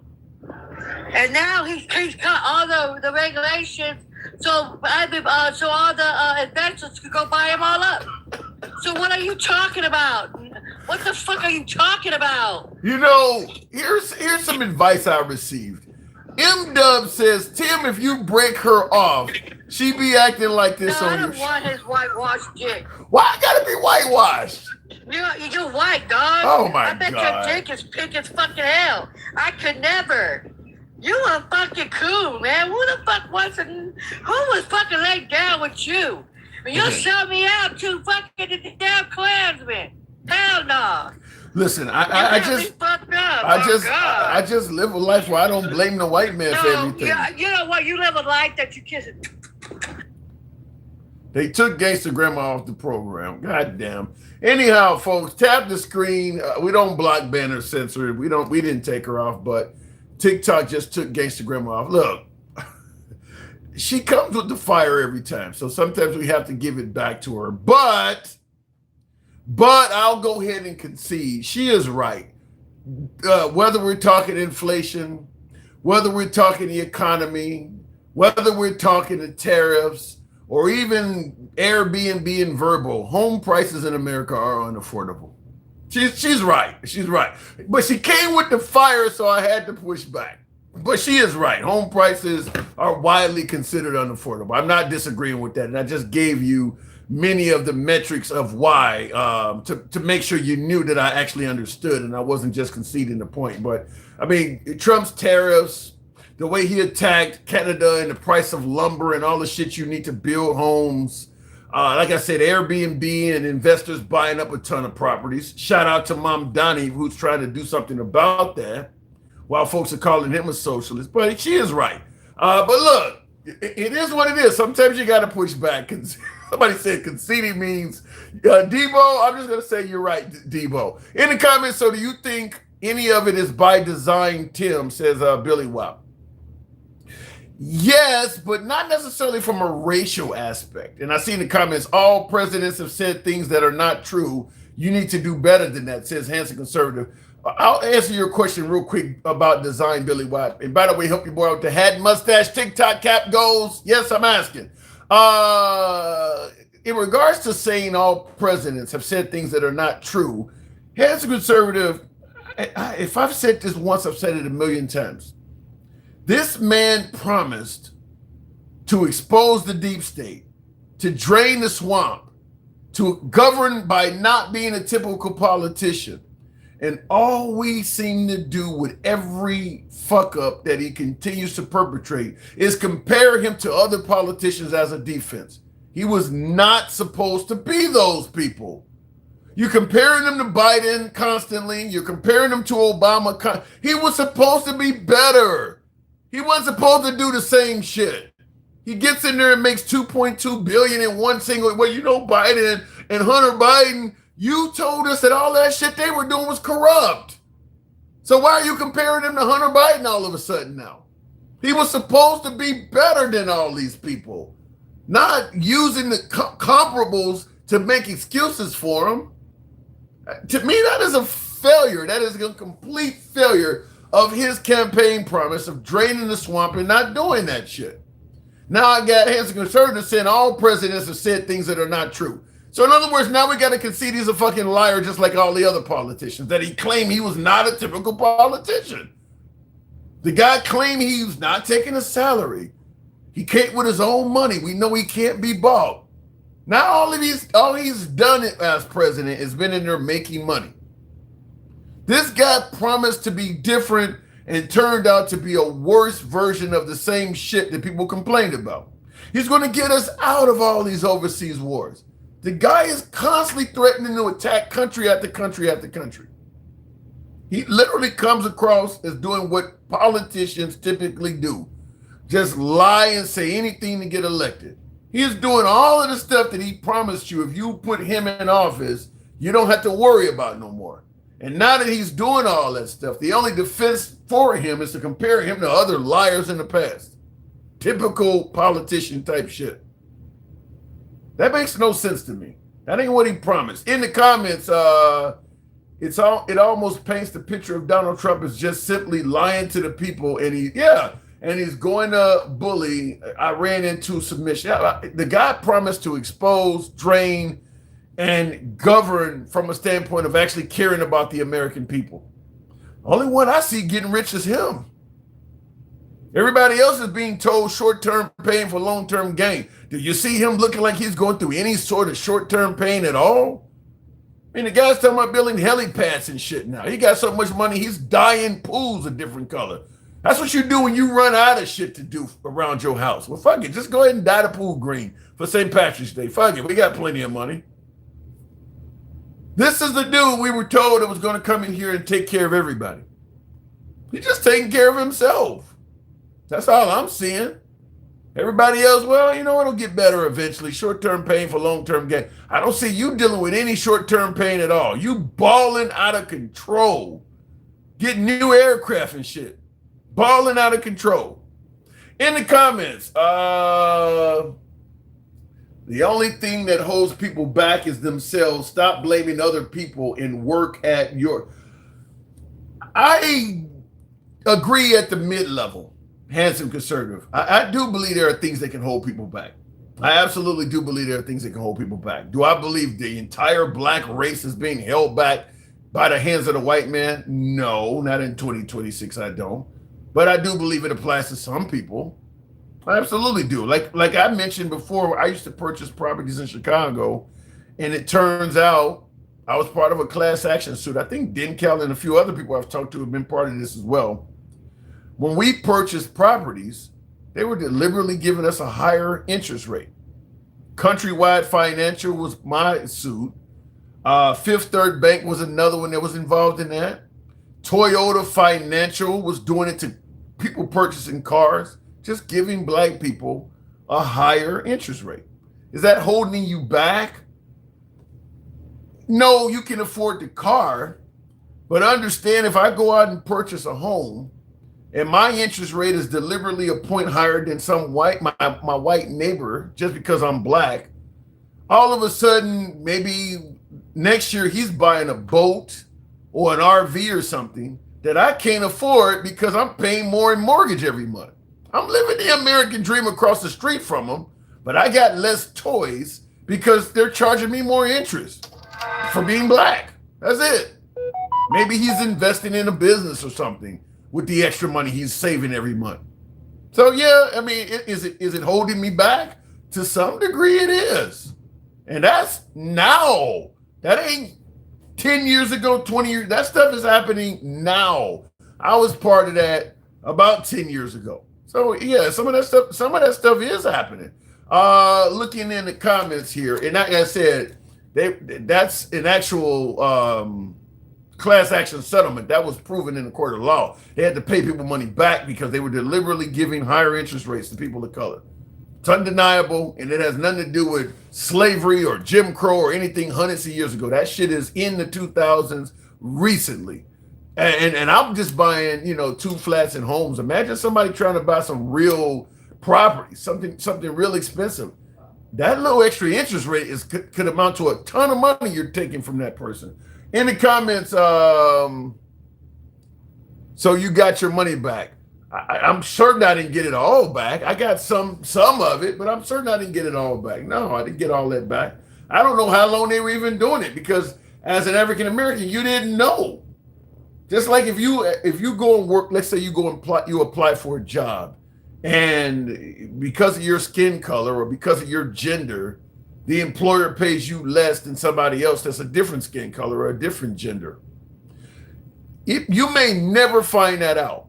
You may absolutely never find that out at all. I know a girl personally that was a friend of mine when I worked at AT&T as an engineer. It was a black girl.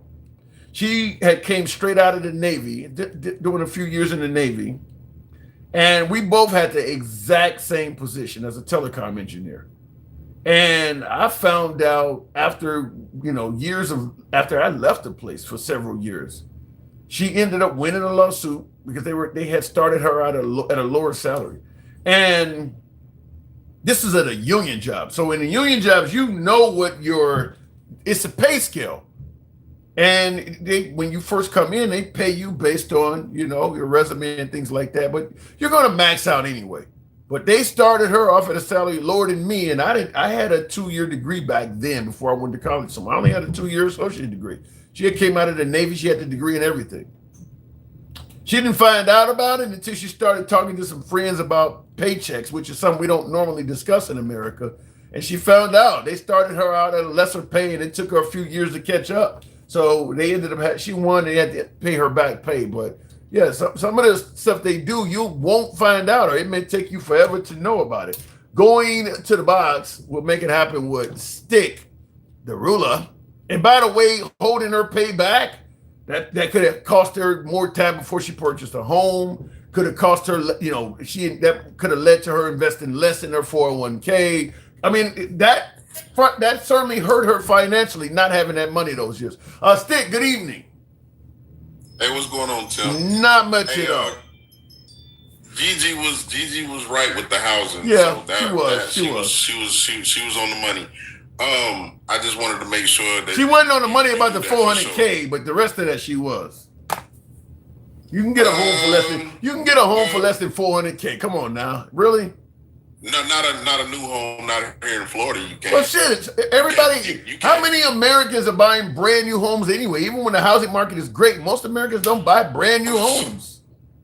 So the average home used to be around 250, 275, and before that 125. My mother's, they bought a home here in Florida for $75,000 with a pool. So we're talking about from the 90s, from the 90s till 2026. The jump and the skip and the hop that the housing market has took. 2006, remember, we had China send us over all that bad drywall that brought it out the pipes, especially here in Florida, because I was in the not so much the housing market of buying houses, but I was into the building, the construction. So I know about the drywall that was received here in Tampa, Florida, in a community called Fishhawk. Okay. And it's upscale. So what happened? Those $200,000 homes went from $200,000 to $400,000 because now they have to be rebuilt in the well, not only that, but Stick, you also live in Florida, just like gangsters over on the West Coast. You live in expensive parts of the country. That's gonna matter too. You're not calling me from Nebraska. You're talking about Florida and California. Well, when you talk about places like Nebraska, Oklahoma, and Texas, you're talking about they only have maybe one huge city versus Texas that maybe has 4. And I'm saying Dallas, I'm saying Houston, I'm saying San Antonio, and I don't know, it's between Austin and Killeen, because Killeen. Well, you can only live in one city at a time. I mean, look, if you're trying to find affordable housing, you may have to move. If your goal is you don't want an apartment, you don't want a condo, you want a house, and you live in Los Angeles, you may have to move. I mean, you may have to move, or you may not have to move, because in Los Angeles, 9 times out of 10, you're gonna make more money because you're actually looking for a house. So you're gonna be making more money. You go out to make up, even if you go back to the 90s, the time period you brought up. Even in the 90s, if you wanted to own a home in Los Angeles, you still was gonna come up off some cheese. Oh, okay, and we have a lot of homeowners in Los Angeles. Do we or do we not? Got a lot of homeowners everywhere. Okay, so that's my whole point. But even still, in Los Angeles, the prices are high. In New York, the prices are high. In Miami, the prices are high. Well, it sounds like to me, even though they're preaching, in the South, everything is cheaper, apparently, when you go to places that are popping and where the city is vibrant, you are gonna have to pay. You're going places where everybody wants to live. Supply and demand is going to take control. Right.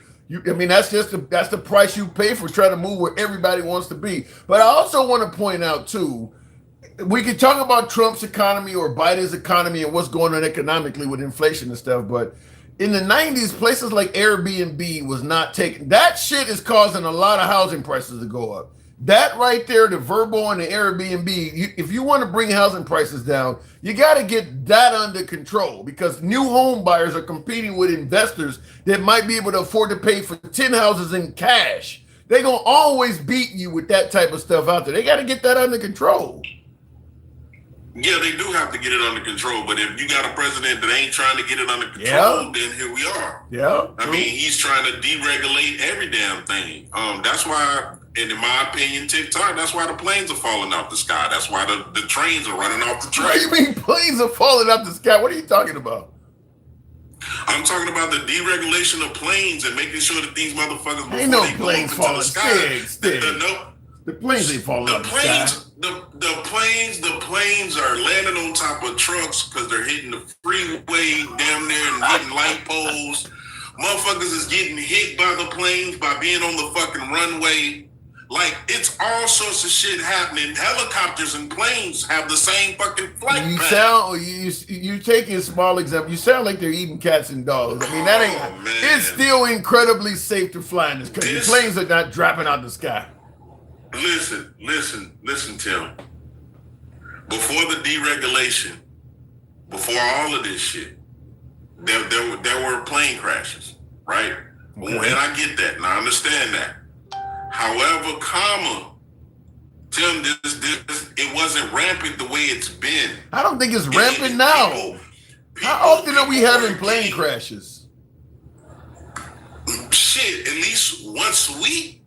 You hear of a plane having some type of incident, running into each other and shit like that. They don't have, I mean, I know you've seen the stories, Tim, about how the shutdown, number one, has been affecting it. Then number two, how the deregulations, the doors, missing the boats, coming off mid-flight and shit.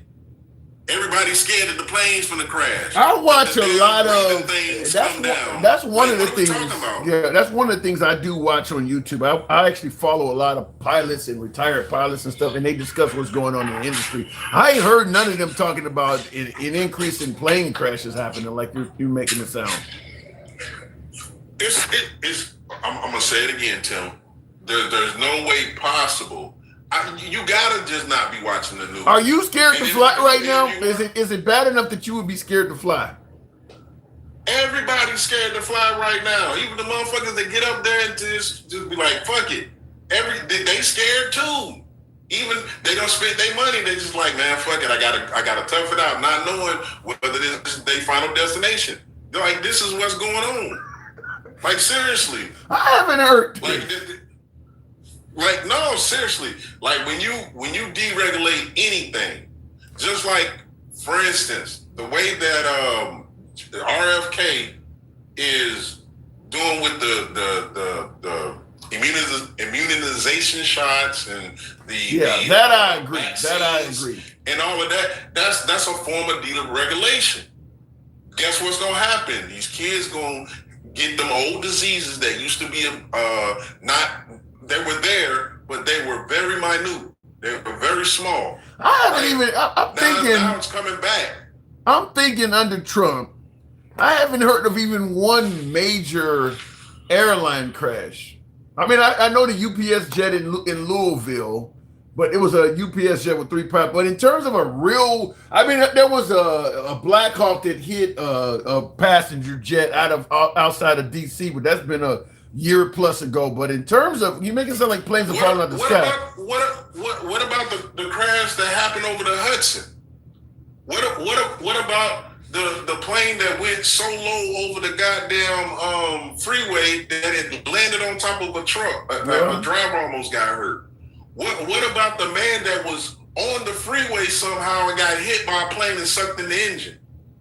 Like, what are we talking about? Well, the point I'm making is it's amazing that you're telling me this huge rash of plane crashes are happening. And it's almost like, remember Mr. T in the A-Team, nobody gets shot. Ain't nobody dying in all these crashes you're talking about. That is unusual to have a bunch of air crashes. Most of these cases, the stuff you're talking about, nobody even died in this stuff. What I'm trying to tell you is, if you don't have if you have the deregulation going on, where it's taking away certain safety things, that protocols that need to happen, you have such things as the front wheel doesn't extend out, and the plane has to do a front belly landing, and all of this other shit with looking like a bird with its wings out, scratching its chin on the ground. Like, this is the type of shit that is going on. Like, it's not something that is just. I'll say this. It's been going on for a while. Yeah, but the problem is, there's just no fatalities in this. If people start dying, you're going to have a lot more news exposés and stuff about what you're talking about. But the fact is, you're talking about a lot of like single pilot stuff, like helicopters and Cessnas. That's one thing. But if they start having commercial airliners crash and things like that, then yeah, your point is going to be a lot stronger and far more well received. But right now, Trump's been in office almost 2 years, and I don't think there's been any major,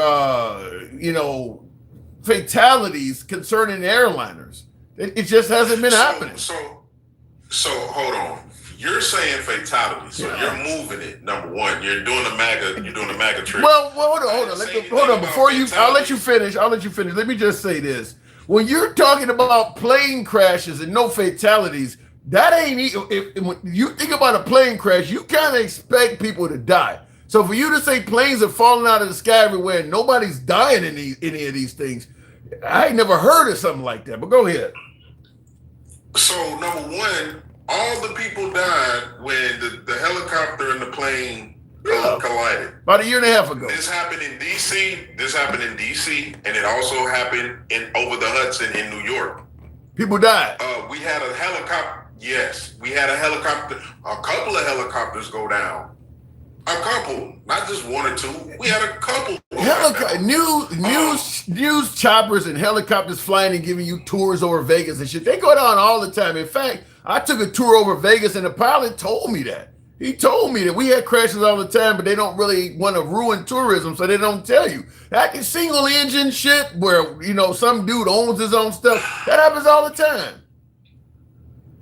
So what I'm getting from you is the MAGA sentiment again, that it happens all the time. And now that I'm seeing it on the news more and more ever after he's done deregulations toward the FAA, after he's had people like I just named RFK go and deregulate something else that I agree with.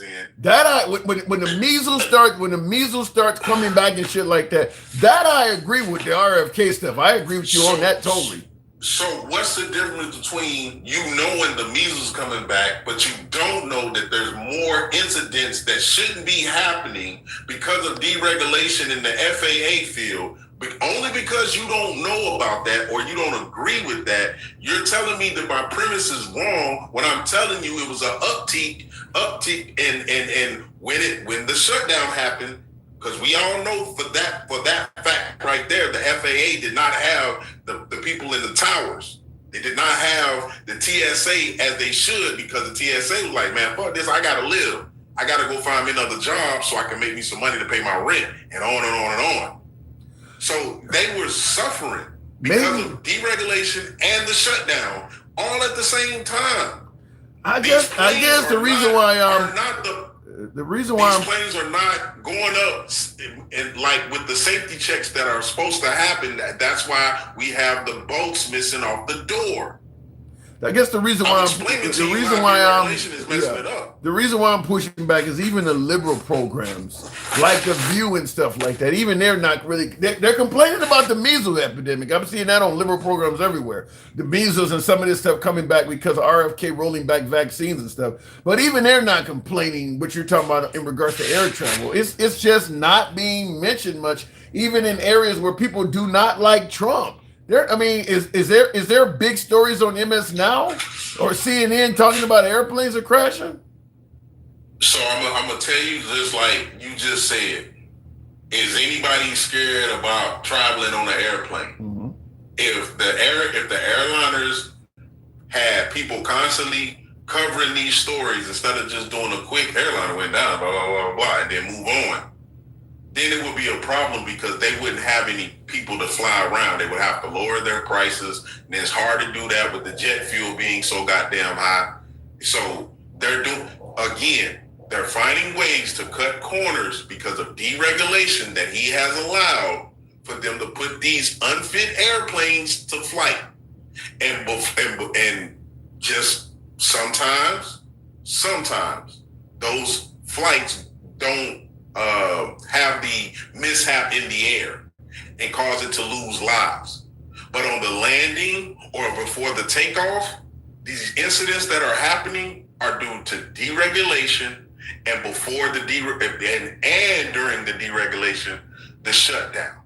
Well, it's a problem. Well, I'm just going to say, all you got to do is look it up. Okay. It's a problem. Well, maybe I'll have to look it up because, like I said, it's amazing that as you say, planes are falling out of the sky everywhere, and people are surviving all these plane crashes. That's unusual. People normally die in plane crashes, and to have all these survivals, like really, look, planes go down occasionally here and there. Certainly, little Cessnas and helicopters, but I'm not hearing of a whole bunch of commercial airliners going down like you're saying. Maybe 3. With no fatalities, with the exception of the one in DC about a year and a half ago. I'm not hearing it. I watch enough news. It just ain't coming up like that. But I got to move it on unless you got another topic. One of these other things you want to talk about real quick. So just one thing. So the picture that you got in the back with the young lady surrounded by those guys, I see that you still on that. I'm going to say it again. It's generational trauma. There's no telling what she might have already heard about said situation or certain people. It's about just maybe she don't know who they are, and that's a problem too. You need to know. They could. I mean, every one of these motherfuckers look like every one of them look like they're auditioning for the role of Jason in the next Halloween movie. You really need to know who they are. They obviously are not good news. Well, they look like big boy Cub Scouts, but I'm just saying, it's 100 stick. It's 100 degrees in DC on that day, and they dress like that. Obviously, I would think they don't hit a rob or do something bad. It's 100 degrees, and they dress like that. Right. So what I will say is, I don't know what she was thinking, but I do know this: she didn't know what the hell was going on. And in that situation right there, she's almost thinking like the white folks. They got to know everything that's going on. You know, hey, what are you doing? What's going on? That's she was at least thinking, what the hell is going on right now in her black mind. You got what I'm saying? What? So that's I'm just being honest. Why can't we just use the running car? Right. Yeah, listen, I believe she's scared. I wish somebody would interview her. I would love to know what she was thinking and how she ended up in that situation. Was she on first and they came on, or I don't think she would have came on if the car door opens up and you see all that bullshit in there, I don't catch the next one. So I'm assuming she was already there. And then they all came on. They came on. Yeah. Yeah, that's I'm pretty sure that's how it was too. And then it's like in that situation, well, I mean, they're all dressed alike. I mean, they look like they're harmless, look like little big Cub Scouts. Fuck that. Maybe I'm all right. You know, I'm just saying, maybe I'm all right. They're all on there, they're just talking, they're not even paying her no attention, whatever the case may be, that's what it kind of looks like. Every stop that train stops that you're looking out the window and blinking twice at anybody you see. Like, fuck. she's putting her hand up, putting her thumb in the middle. Hell yeah. Like, help me. I gotta go stick, but that's a situation I wouldn't want to be in. Listen, because it's normally 2 entrances on those trains. If they all came in one entrance, I'm getting up and going out the other one. But chances are they were flooding in both entrances. So she kind of just stuck there. I would love for them to interview that girl because I feel sorry for anybody that's in that situation. It's just got to been frightening. Yeah, I believe it was to a certain extent. I don't want to say that she was just terrified because I don't know, but I'm pretty sure she wanted to know at least what the hell was going on.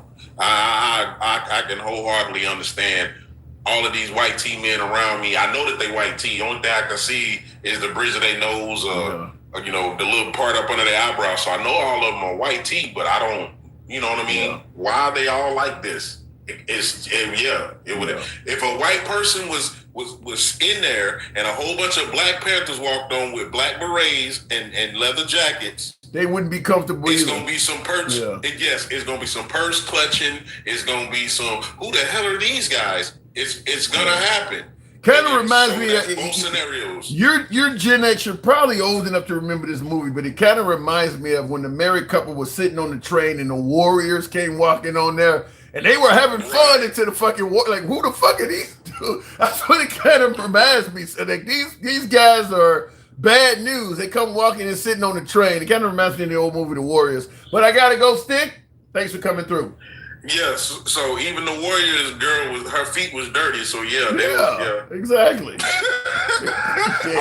All right, good talk. Yeah, it kind of reminds me of that. They come walking on a train, and if you ever seen that old 79, I think the Warriors came out 1979. So it's an older movie, but yeah, they were sitting on the train and they were all laughing and joking around, and the Warriors got on there and they looking at them like, oh shit, everybody got silent like this, and there was nowhere near as many of them as it is in this this photo here. So it is what it is. They're looking in the comments here.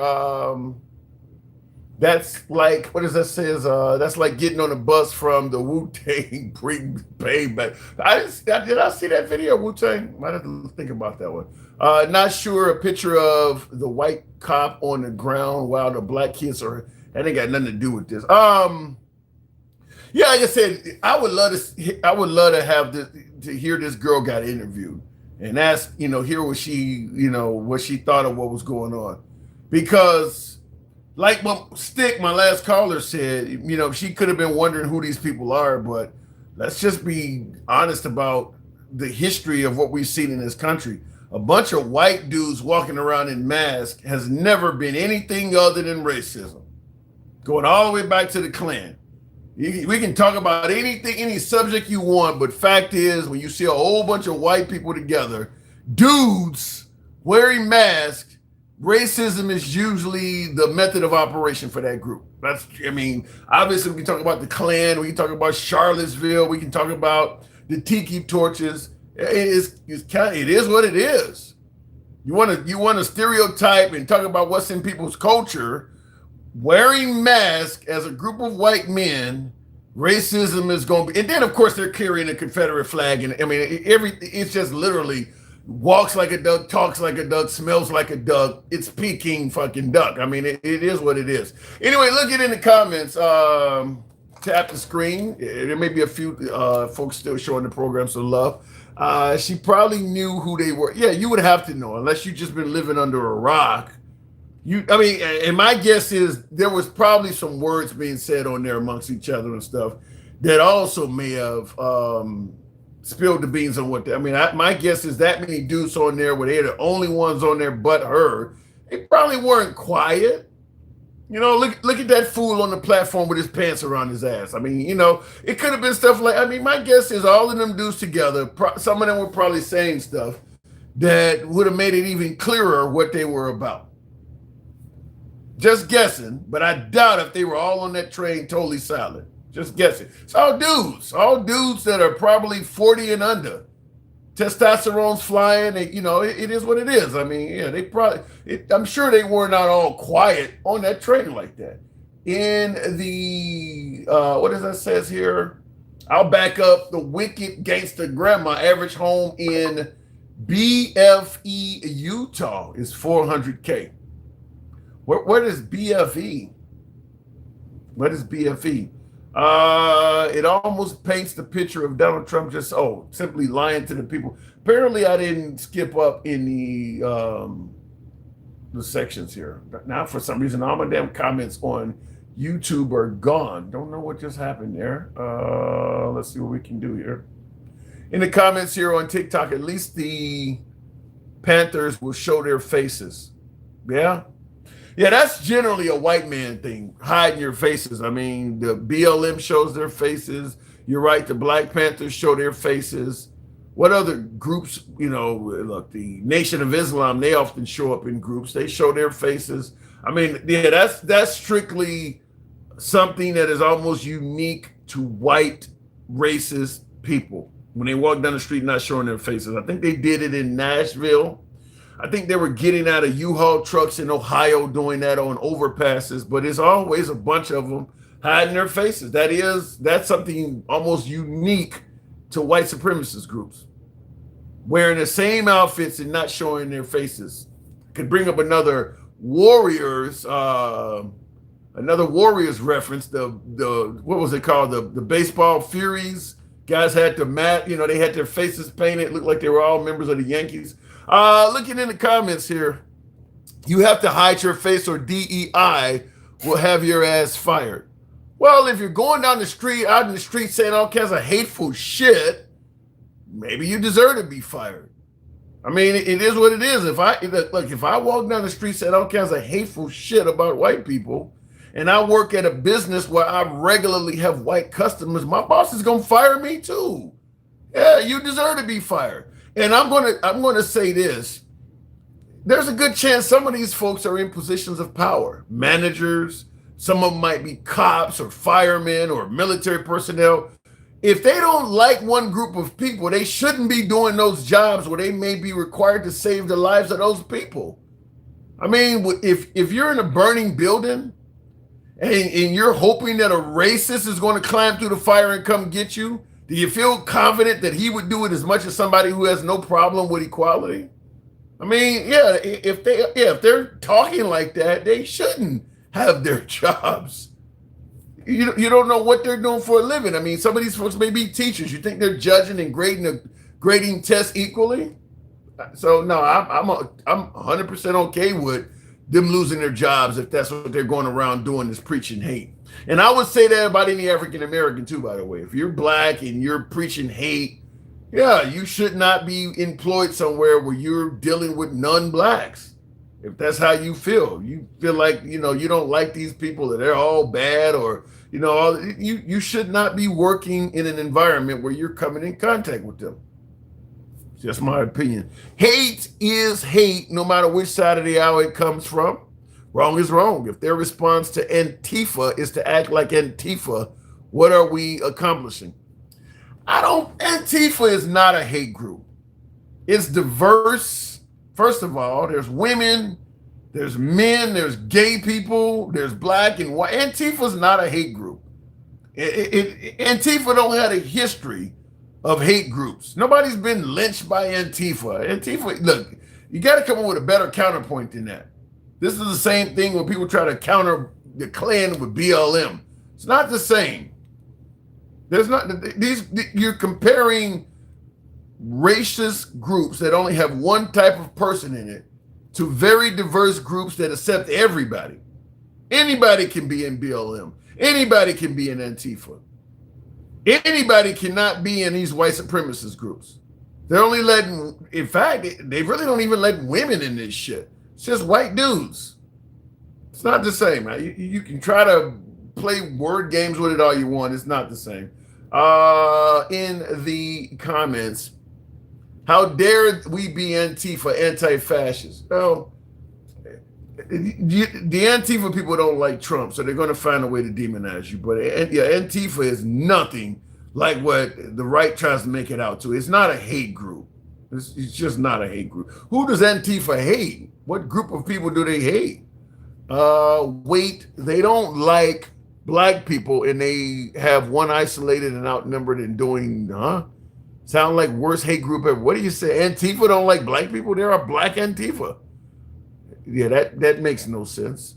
You just learned that, Jamie. What is that? Poor brainwashed Democrat, says Robert.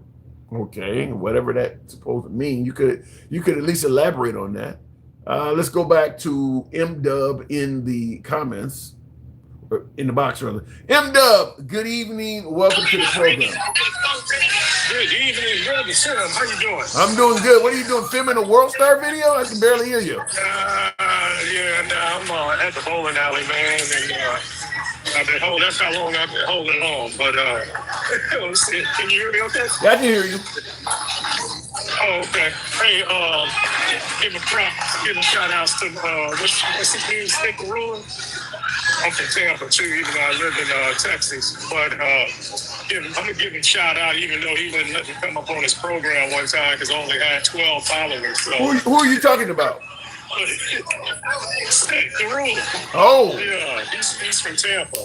Yeah. And I tried to get on his program. I was like, oh, he's from Tampa, you know. And he was like, hell no, you ain't coming up here with no 12 followers. Really? That's just me. I ain't into it like that. You know what I'm saying? But I just like a good conversation. But I think we need to go ahead and get Gangsta Grandma straight, man. Go on and break on one, man. That's all, you know. She said that chick in school that keep hitting on the dude, and that's because she liked it. Well, Gangsta Grandma said I have a pink dick. She says I have a pink dick, and she wouldn't do that. Yeah, she said I have a pink dick. So I'm hereby disqualified. I heard that, but I was calling to take issue with something he said, just about the playing field being level, and I do agree that if we as blacks, if we put our heads down, we can go and we can achieve that dream. We got to go a little bit harder though than the average ham and egg eating jumper. My white counterpart. That's just a fact, and my own personal experience with that.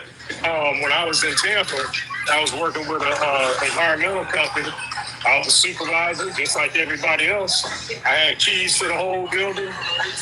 The week that I was leaving, I already knew I was dealing with a bunch of, racist cats didn't have the best interest. But I actually went and looked in the employee files and saw it myself, where my counterparts were making at least $500 more than me for doing the same thing. So I brought it up to, my superiors, people I reported to, and they looked like they seen a ghost, man. And I've had to face that throughout my entire professional career. I'm even facing it now as I'm looking for a job, where, out in Houston, it's a little bit different. And because of the fact that, it's really connected. But, I ain't bragging, but you can't tell me that I ain't qualified for some of the stuff that I've been applying for.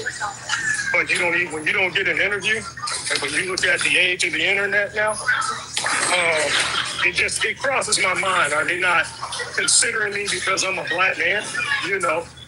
It can't be because here's where I kind of push back is because I'm sure that there are some black people that are in HR positions. Your background real loud, man. I may have to move you on. I can barely hear you. Right. I'm sorry. Say it again. Your background is super loud. I can barely hear you at this point. Oh, I'm sorry. Is that better? Yeah. It's so. We're going to have to wrap it up kind of quick. I'll just say this. There are black people that are in hiring positions that I believe also choose to hire blacks over whites. Oh, no doubt. I know it happens. You can't tell me it doesn't happen. But I think that's people, I've been in those positions, and I think that's us saying, shit, they would do it the other way around, so why not? And I'm going to say this, then I'll get off. Here in Houston, in Harris County, right now, people are raising hell because there is an county administrator making $411,000, right? Okay. High pay, all that type stuff. She's the daughter of the former Congresswoman, Sheila Jackson Lee. But they're raising hell because she's making $400,000. But nobody's saying anything about her counterpart that's over the Expressway Authority that makes at least $450,000 to $475,000. They're not saying anything about her counterparts that are of different colors. Yeah. And they certainly not saying anything about what I call the WEI, white, entitled, and incompetent, like Pete Hegseth and all these other cats. So, we gotta go a little bit harder, and I think we just gotta start reducing our dependency on them. That's all. That would help. Kind of like Black Wall Street style. I'll go ahead and move it on, M-Dub. I'll let you go back to bowling. But your business, man. Peace, man. Appreciate it. Thank you. Have a good time. Moving on with the program. And tap the screen. Get us up over the 100,000 hump, if you will. Listen, like I said, I agree that there are some hurdles to black success, particularly at the upper echelons. Like he's talking about people making, $400,000 a year and shit like that. Yeah, you're absolutely going to start encountering hurdles at that level. But if you, like I said, the American dream, you want to make, anywhere between 40 to 120K in America, in the middle somewhere, comfortably in the entry level, middle to the middle. I think that education and a little bit of hard work, that is available to you even as an African American. It's just when you start climbing into them upper levels, you start bumping into all kinds of shit.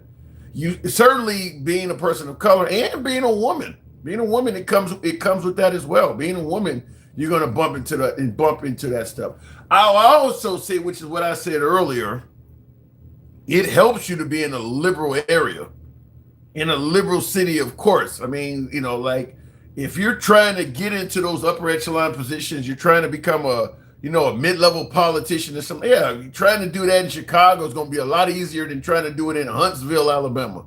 It's going to be a difference. It is going to be a difference, which is why you often hear the right criticizing liberal cities. They don't say shit about their own towns. You'll hear people on the right telling you how bad Chicago or LA or New York is all the time.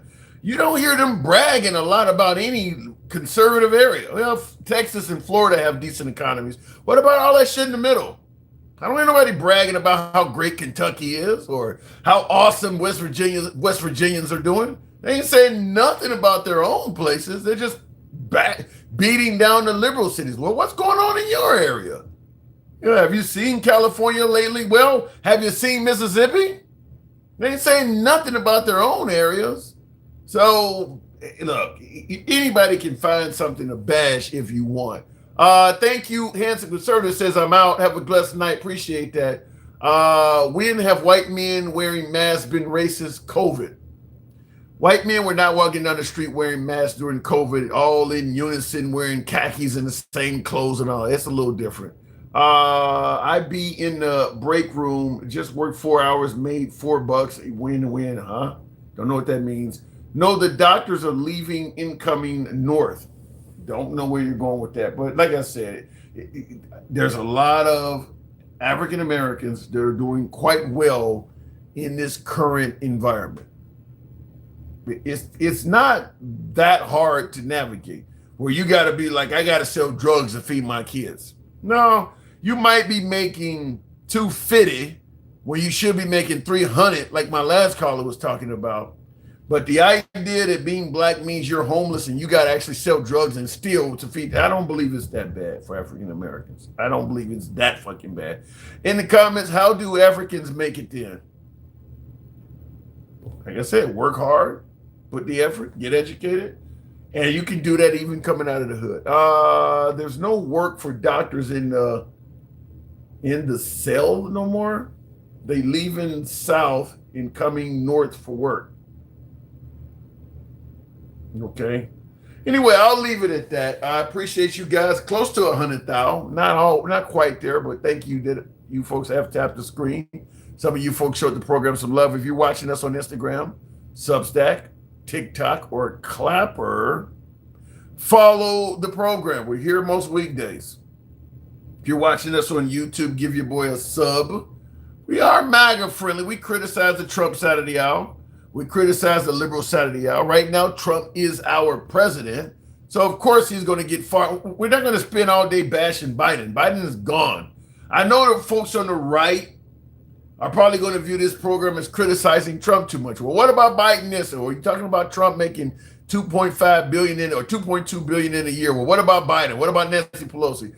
That ain't how we do this. When Biden was in office and 10% to the big guy was a story, we were covering that story then. Now that Trump is in the office and he's doing shit that doesn't look good, we don't go back to covering stories from 2-3 years ago to try to defuse what Trump is going through. We covered that then. And that's what the MAGA side of the aisle is trying to do. Well, now that Trump is fucking up, well, let's go back and talk about Obama or something Biden did. Or Nancy Pelosi was cashing in. You were criticizing her when that was happening. She's just about gone now. So you talk about the guy who's actually doing it right now, not somebody who came, from a few years back. That's just what they call deflection. We don't do that here. Just about all of these stories were covered when they were actually happening. When Biden's economy was not doing well, we were covering the fact that Biden's economy is not doing well. When Trump's economy is not doing well, we don't go back and start talking about the Biden economy again. That's a MAGA deflection. We don't do that. Looking at the comments, and somebody said, who's spamming? I don't see any spammers. Let me know who is spamming, Shanti. I don't see it. In the comments here briefly, yeah, I made double and a halftime too. Made double and a half on the third. My 40 hours was up, so we went into time and a half during the holiday. That's double time. He must be on a union job getting Duke ain't spamming, he's trolling. He's saying different shit. I see somebody in the comments, Shanti, he's not spamming, he's trolling. He is saying different shit. He's not typing the same comment over and over again. He's trolling. That's what he's doing. He's actually typing that shit. He ain't cutting and pasting. He's actually typing that shit. His comments are different. Each one of them is. I've been looking at him. His comments are, he's saying different shit with each comment. That ain't how spamming works. Spamming means you're typing the same thing over and over again. I don't see that happening. If I'm getting it wrong, let me know. But it looks like he's typing different shit each time. And I see in the comments, Ardent Advent Comics says Tim is like Trump protecting pedophiles. I ain't protecting him from being a pedophile. I've called him out on it. He don't give a fuck anyway, to be honest with you. But no, I'm not protecting him. I'm just simply saying it doesn't look like he's spamming. Well, where were you when Black Panthers wear masks came up 100 times? I was blind. I didn't see that one. So you're right about that. I did not see that. That would have been spamming. People have the power. We're just too busy arguing with each other while billionaires are laughing. Stop blaming the man next door and stop asking why the people at the top keep getting richer. They're getting richer for one simple reason. Half of the country defends the wealthy. I'm going to tell you flat out, I believe the right are defenders of the wealthy. The right are the ones that often say that there shouldn't be any limit to how much money people can make, and they shouldn't have to give you a wage increase. The right is anti-union. All of this stuff is beneficial to the wealthy. All of this is. So I really believe that the right is, to some degree, defenders of the rich. All of the stuff they say is more beneficial to wealthy people than it is the average. I mean, they're against most entitlements. So if a poor person falls on their face, needs food stamps, needs housing assistance, they're against all of that stuff. Who's going to pay for all of that stuff if you fall flat on your face and you need some entitlements? A lot of that's going to come from the rich. They're the ones who contribute the most to our taxes. All of the stuff that the right does is more favorable to wealthy people. I got folks even right now with Trump making $2.2 billion in a single year talking about, well, all the stuff he did for America, he deserves the money. He's a businessman. This is what they do. They're defending that guy doing that. He's a successful businessman. What did you expect to happen? I didn't expect the motherfucker to make $2 billion in a year. He wasn't doing that as a successful businessman on his own. So, yeah, so I do believe the right defends the wealthy.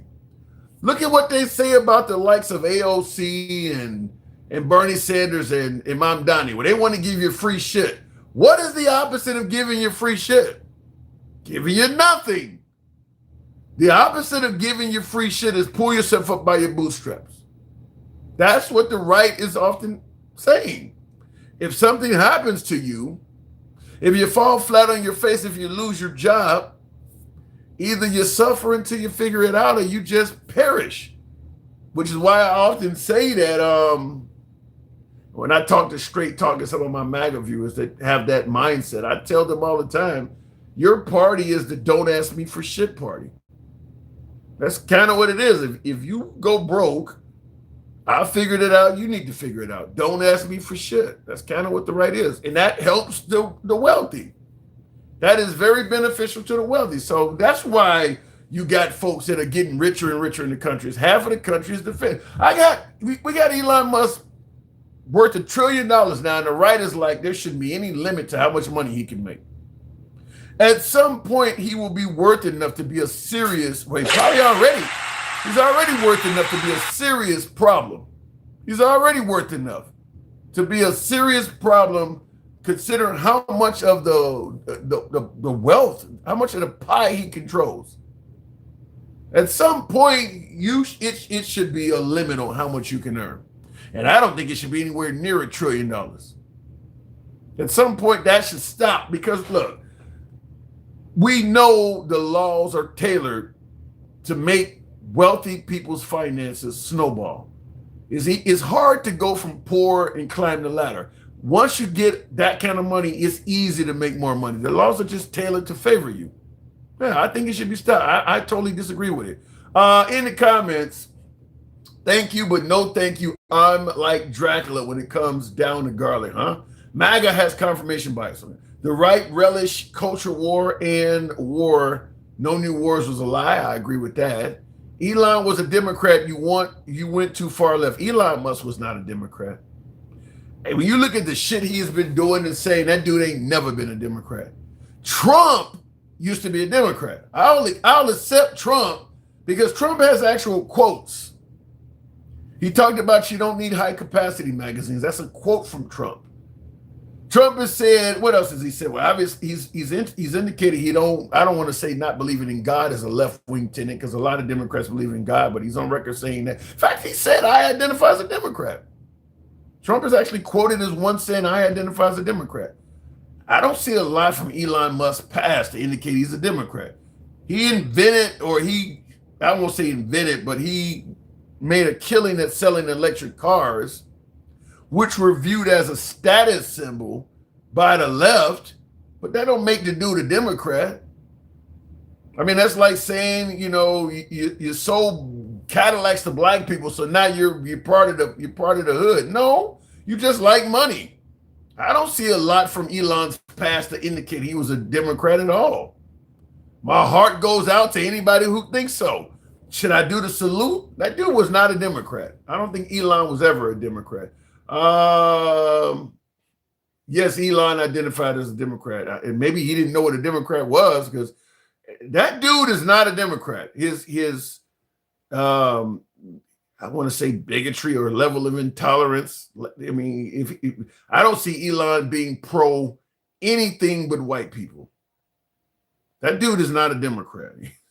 There's no way, unless he was a Democrat from years past, one of those pre-civil rights Democrats. He might have been one of those, but I don't think that dude was a Democrat. I don't see anything from Elon Musk to suggest that. Is he even known to be charitable? The guy's the wealthiest guy on earth. Is he known for even being charitable? I don't see anybody. Look, you're going to say that the Democrats went too far to the left, so you joined MAGA? No, because MAGA is very far to the right.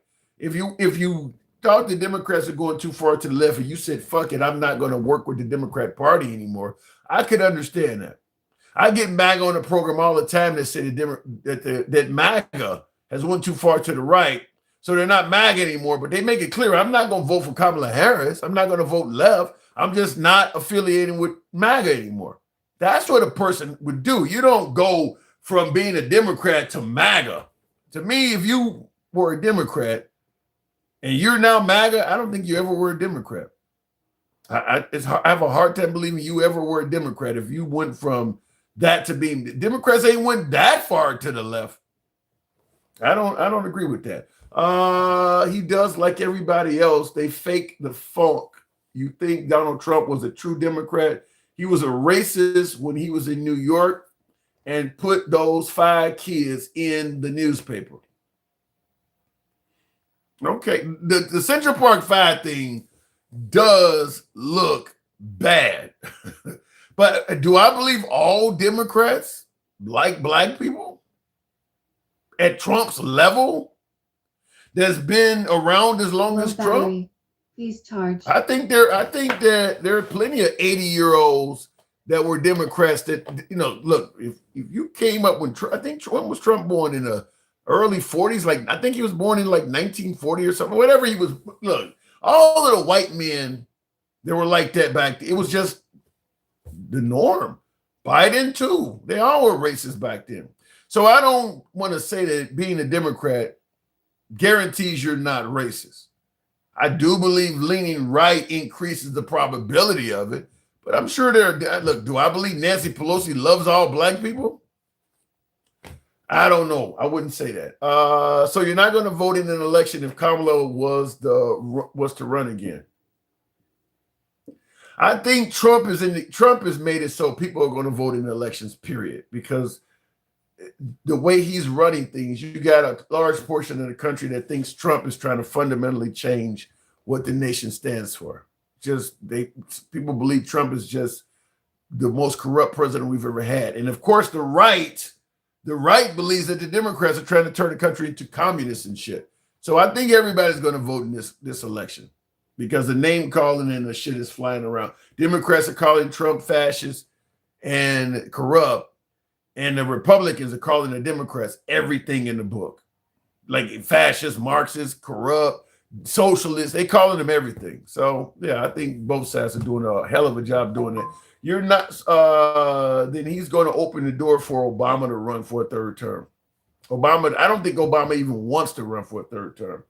Clearly, Michelle Obama didn't want it because Michelle Obama had a chance, I think, of being, Michelle Obama would have absolutely been the Democrat nominee.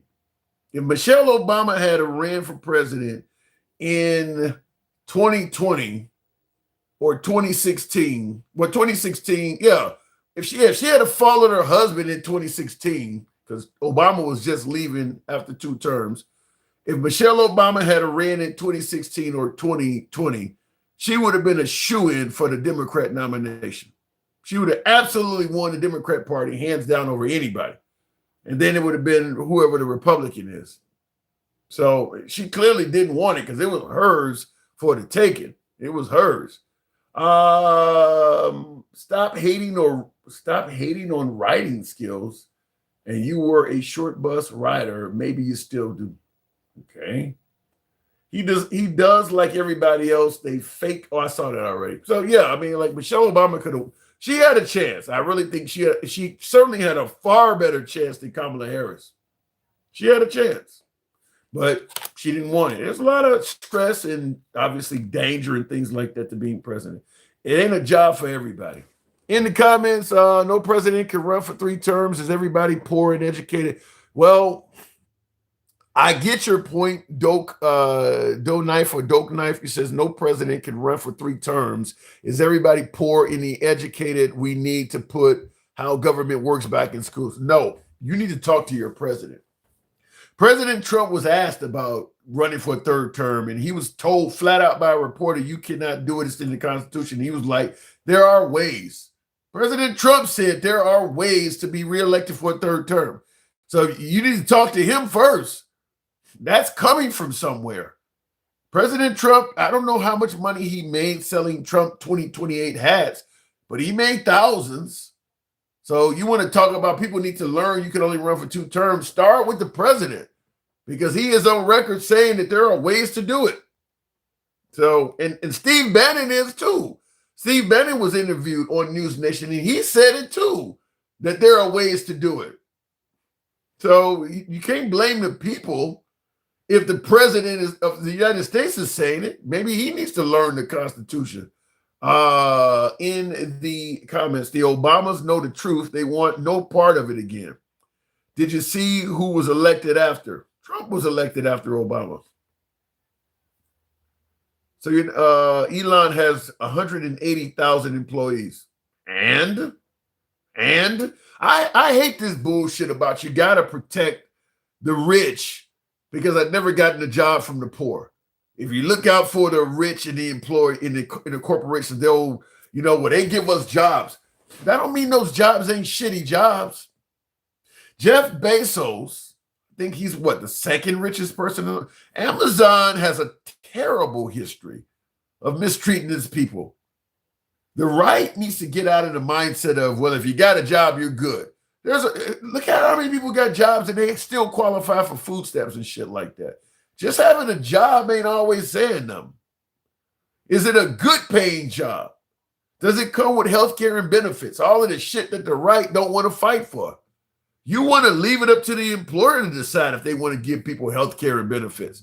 And they welcome your fight because they choose not to do it. If it was up to the liberals, everybody would have health care. But leave it up to the right. Well, if the employer want to do it, they can, and they don't have to. Same thing with minimum wage and all of that shit. You guys fight for employers. You fight for the wealthy, and they love it. That's why most of them vote Republican. But you still support Amazon. And that ain't got nothing to do with what I just said, though. You lie about Trump and make money off of it. Tell me what I said about Trump, Melissa, that's a lie. Let me know. If you're right, you're right. What did I say about Trump that's a lie? And by the way, he is a terrible messenger for your statement. Trump lies about every fucking body. He is a terrible messenger for your statement. It ain't like I'm lying. If you got an actual lie that I told, it ain't like I'm lying about an honest guy. Trump tells people lies all the damn time. So what are you getting at? Let me know in the comments what you're saying I lied about, though. I'd be curious to know. But yeah, Trump lied. If you're in the comments, as you were saying, Melissa, that Trump doesn't lie about people, I don't even know how to respond to that. If you think everything that Trump says about people is all 100% honest, I don't even know how to respond to that. I mean, that's that bad. I do not even know. I mean, that's like literally finding out that an adult doesn't know what 2 + 2 is. I don't even know what to tell that person. You should know this by now. I don't even know what to tell you. If you think that everything Trump is saying about people is all true, I don't even know what to tell you. Even I know all presidents aren't honest all the time, says handsome conservative. And let me just say this about President Trump, I think I said this earlier, which makes him particularly noticeable compared to other presidents in their misgivings. He campaigned on being better than everybody else. Obama, Biden, Bush, Reagan, they didn't campaign on draining the swamp and exposing all of this shit and doing. They didn't campaign on doing that. He campaigned on being better, not being a typical politician. He campaigned on, I'm going to give you guys finally a politician that actually cares about you, as opposed to one that is only here to line his own pockets and mistreat everybody. He actually ran on that. The other people didn't run saying stuff like that. So when he gets in there and fucks up, yeah, it's going to draw more attention because you told us you were not a typical politician. You were going to expose everybody and drain the deep state and all of this shit, and drain the swamp. Now that you're doing all of the same swampy shit that you claimed that Hunter Biden and Nancy Pelosi and stuff were doing, you want to try to defend yourself by pointing to Hunter Biden and Nancy Pelosi. That doesn't work. At least it doesn't work for me. Couldn't drain the swamp because you were busy. Couldn't drain the swamp because you were burning Tesla dealerships. That's how many Tesla in a country of 400 million people and probably over 1,000 Tesla dealerships. How many places did that happen to? That goes beyond making a mountain out of a molehill. How many Tesla dealerships burned up in America? That comment is garbage. I'll just say that. CVD, life happens to real people no matter how it happens. Yeah? Trump has taken the grift to a whole nother level. I can't hate on him, though. When you got MAGA talking about he deserves to earn $2 billion in the middle of this economy, they're defending that guy earning $2 billion. I had folks, Bill O'Reilly did a video also somewhat defending Trump. His comment section was loaded with MAGA defending Trump making $2.2 billion in one single year. What can you do with some shit like that? The guy's like 80 years old. He ain't came close to making that much money in any of those other years. He becomes president and suddenly his income blows up and they want to say, ain't none of that got anything to do with corruption or him being president. Just happened to happen by chance. And they believe that. They actually believe that stuff. He is better. President Trump is not a politician. He's a great president and businessman. He has been drained in the swamp. He's not a swamp monster, unlike most people in our government. It makes me kind of wonder, what is your definition of draining the swamp? You said President Trump has been draining. You said he actually has been draining the swamp. The Epstein files is loaded with pedophiles. How about you name some of them that got arrested under Trump without deflecting to other people? If he's there to drain the swamp, let's start with the Epstein files. How many people have been brought to justice from the Epstein files under Trump? He ain't draining shit. How many? The guy's been complaining about election fraud since 2015. How many people have been arrested for fraudulent election activities under Trump, the drain the swamp guy? He ain't draining shit. What are you talking about? Give me some names of people that's been brought to justice. He's going after motherfucker Comey because Jim Comey laid rocks out to say 86-47. That's the kind of shit he's wasting our money on. He draining shit. What are you talking about? He's draining the swamp. It's all a game on us all. They are both red and blue, like the WWE fight each other in public and behind the scenes. They party like it's 1999 together. I do not agree with that anymore. If you had said that in 2014 or back further, I would have agreed with you that the politicians fight in public and they are friends in private. Under Trump, under Trump, they really do have grudges and shit with each other. It's not like that anymore. I mean, look, Trump actually takes grudges personal. So I don't believe that's happening anymore. But I do believe like Newt Gingrich and Biden, with balancing the budget with Clinton and shit in office, they used to work like that. That ain't happening under Trump. They don't even stand. You see what happened in the State of the Union address? Boy got cancer. The Democrats didn't stand. Biden, in his State of the Union address, he also said some shit that everybody should have stood. And the right didn't stand either. The grudges are for real. The grudges are for real now. So I don't think it's like that. Lies all the time. Lies always says lies all the time, every day, everywhere, and say stupid bullshit like he has Tourette's. Yeah, Trump is not honest. I'm not even going to let you get away with that. Trump, he ain't honest. I mean, the guy posted a picture of himself as Jesus and told you that meant he was a doctor. The cats are eating Haitian, the Haitians are eating cats and dogs. That ain't based on no reality. The guy says all kinds of stuff that ain't true. And he knows it ain't true when he's saying it. So the idea that they're emptying insane asylums and prisons and sending immigrants to America, that ain't true. You haven't heard of, give me the name of a prison or an insane asylum where all the people were let out and they all came to America. That ain't based on no reality. He's just telling you shit because it's easy to get you to believe it. You'll just believe that stuff. That stuff ain't true. Go watch Frontline documentary on Trump's lies to MBS. Go ahead, man. I ain't never heard of him. What is MBS? In an information war, disinformation is necessary. You either are going to not be a typical politician, drain the swamp, and do things right, or you're not. You're not going to just make up excuses every time you fuck up, or bring up Biden or Nancy Pelosi or some excuse. You either going to do things right or you're not. It's as simple as that. It's getting embarrassing watching you, Trump, Kucklikins, damn, defending this man, still and can't name any stats to support your claims. You guys know he's doing a bad job and refuse to hold him accountable. I don't know if they really do believe Trump is doing a bad job. I think they believe the Democrats are going to destroy the country, and they believe America was in such danger with Democrats in control that they're willing to overlook a few things that Trump is doing that they don't like. That's the way I believe it is. I don't think I don't think MAGA favors everything Trump is doing, but I think that their belief is that Kamala Harris or Biden was going to tear this country up so badly that they're willing to just deal with Trump. Because what he's doing is not as bad as what they thought Kamala Harris or Biden was going to do.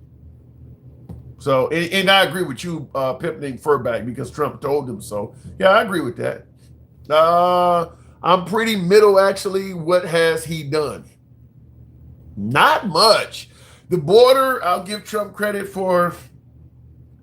You want to give him credit for getting men out of women's sports? I'll give him credit for that. That should not be happening.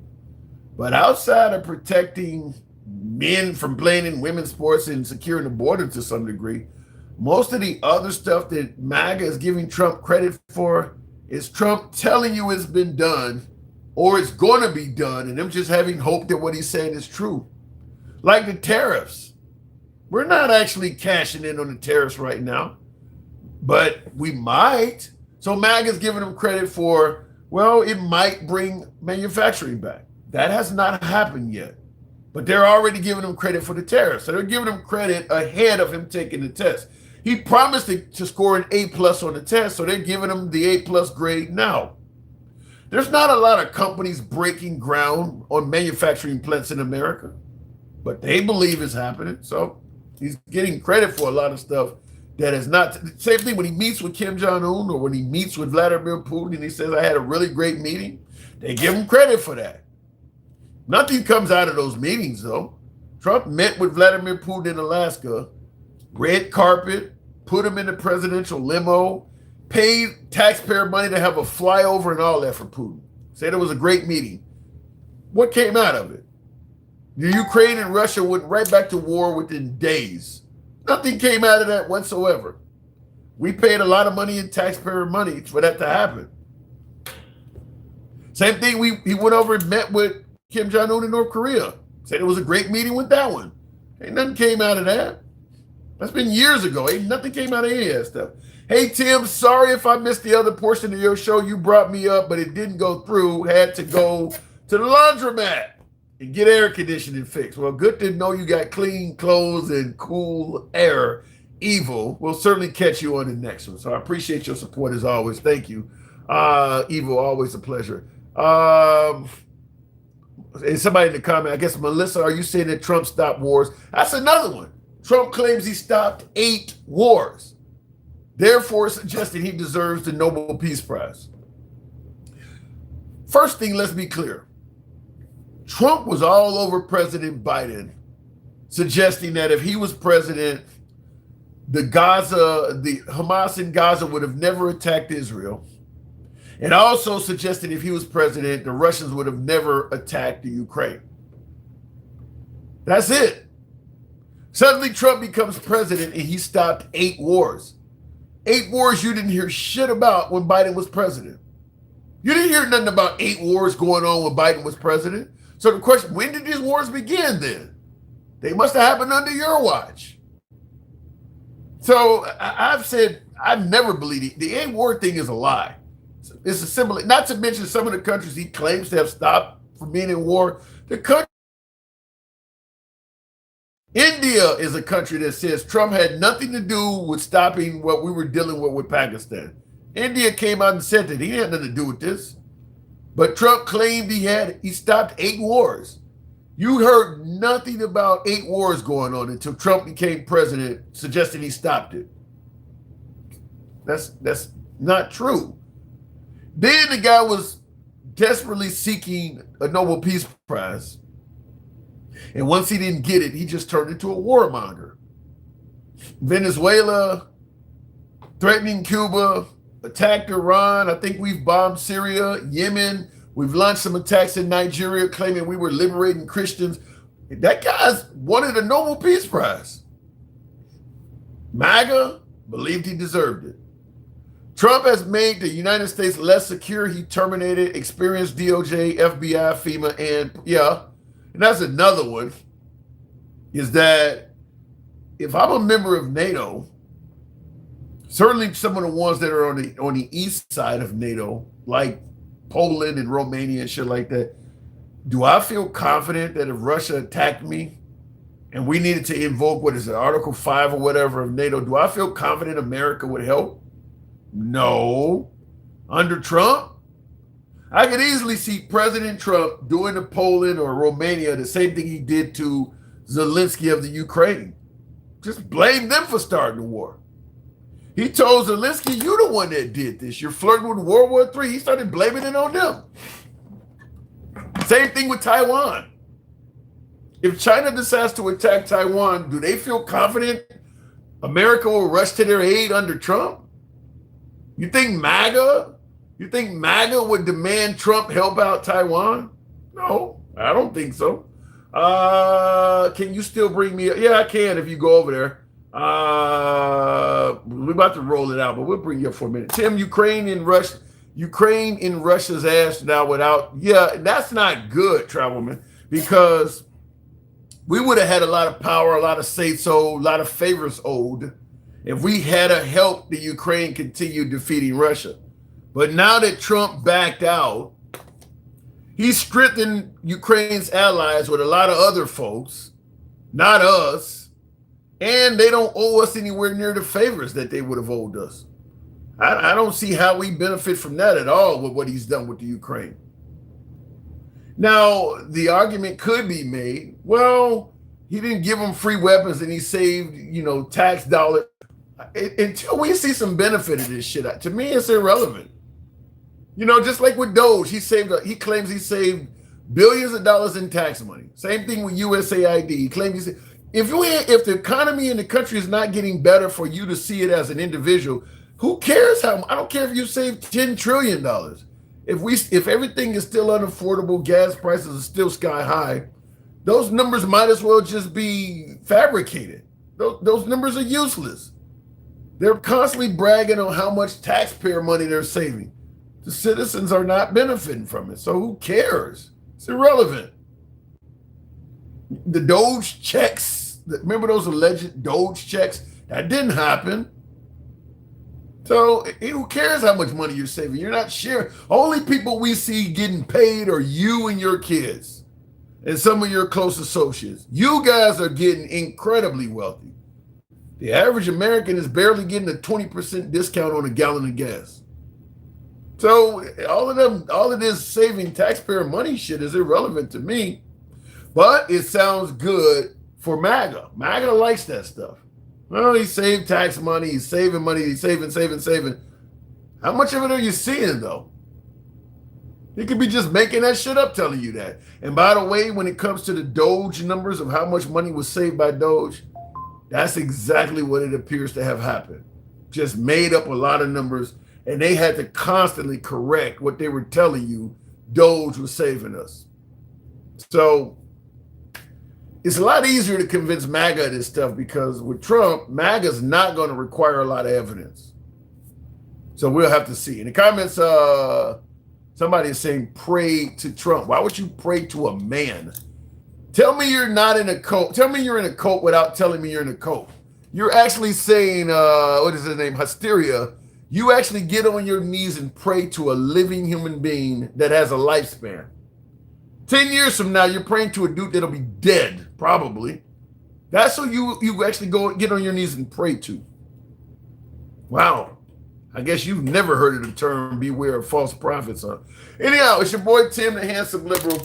I'll wrap it up here. I appreciate you folks tuning in. As always, feel free to follow the program if you're watching us on Instagram, Substack, or TikTok. And if you happen to be watching us on Clapper, give your guy a sub. Until then, I'll see you guys tomorrow. Have a good night. Thank you. Praying to actual man. I've never heard that before. Wow.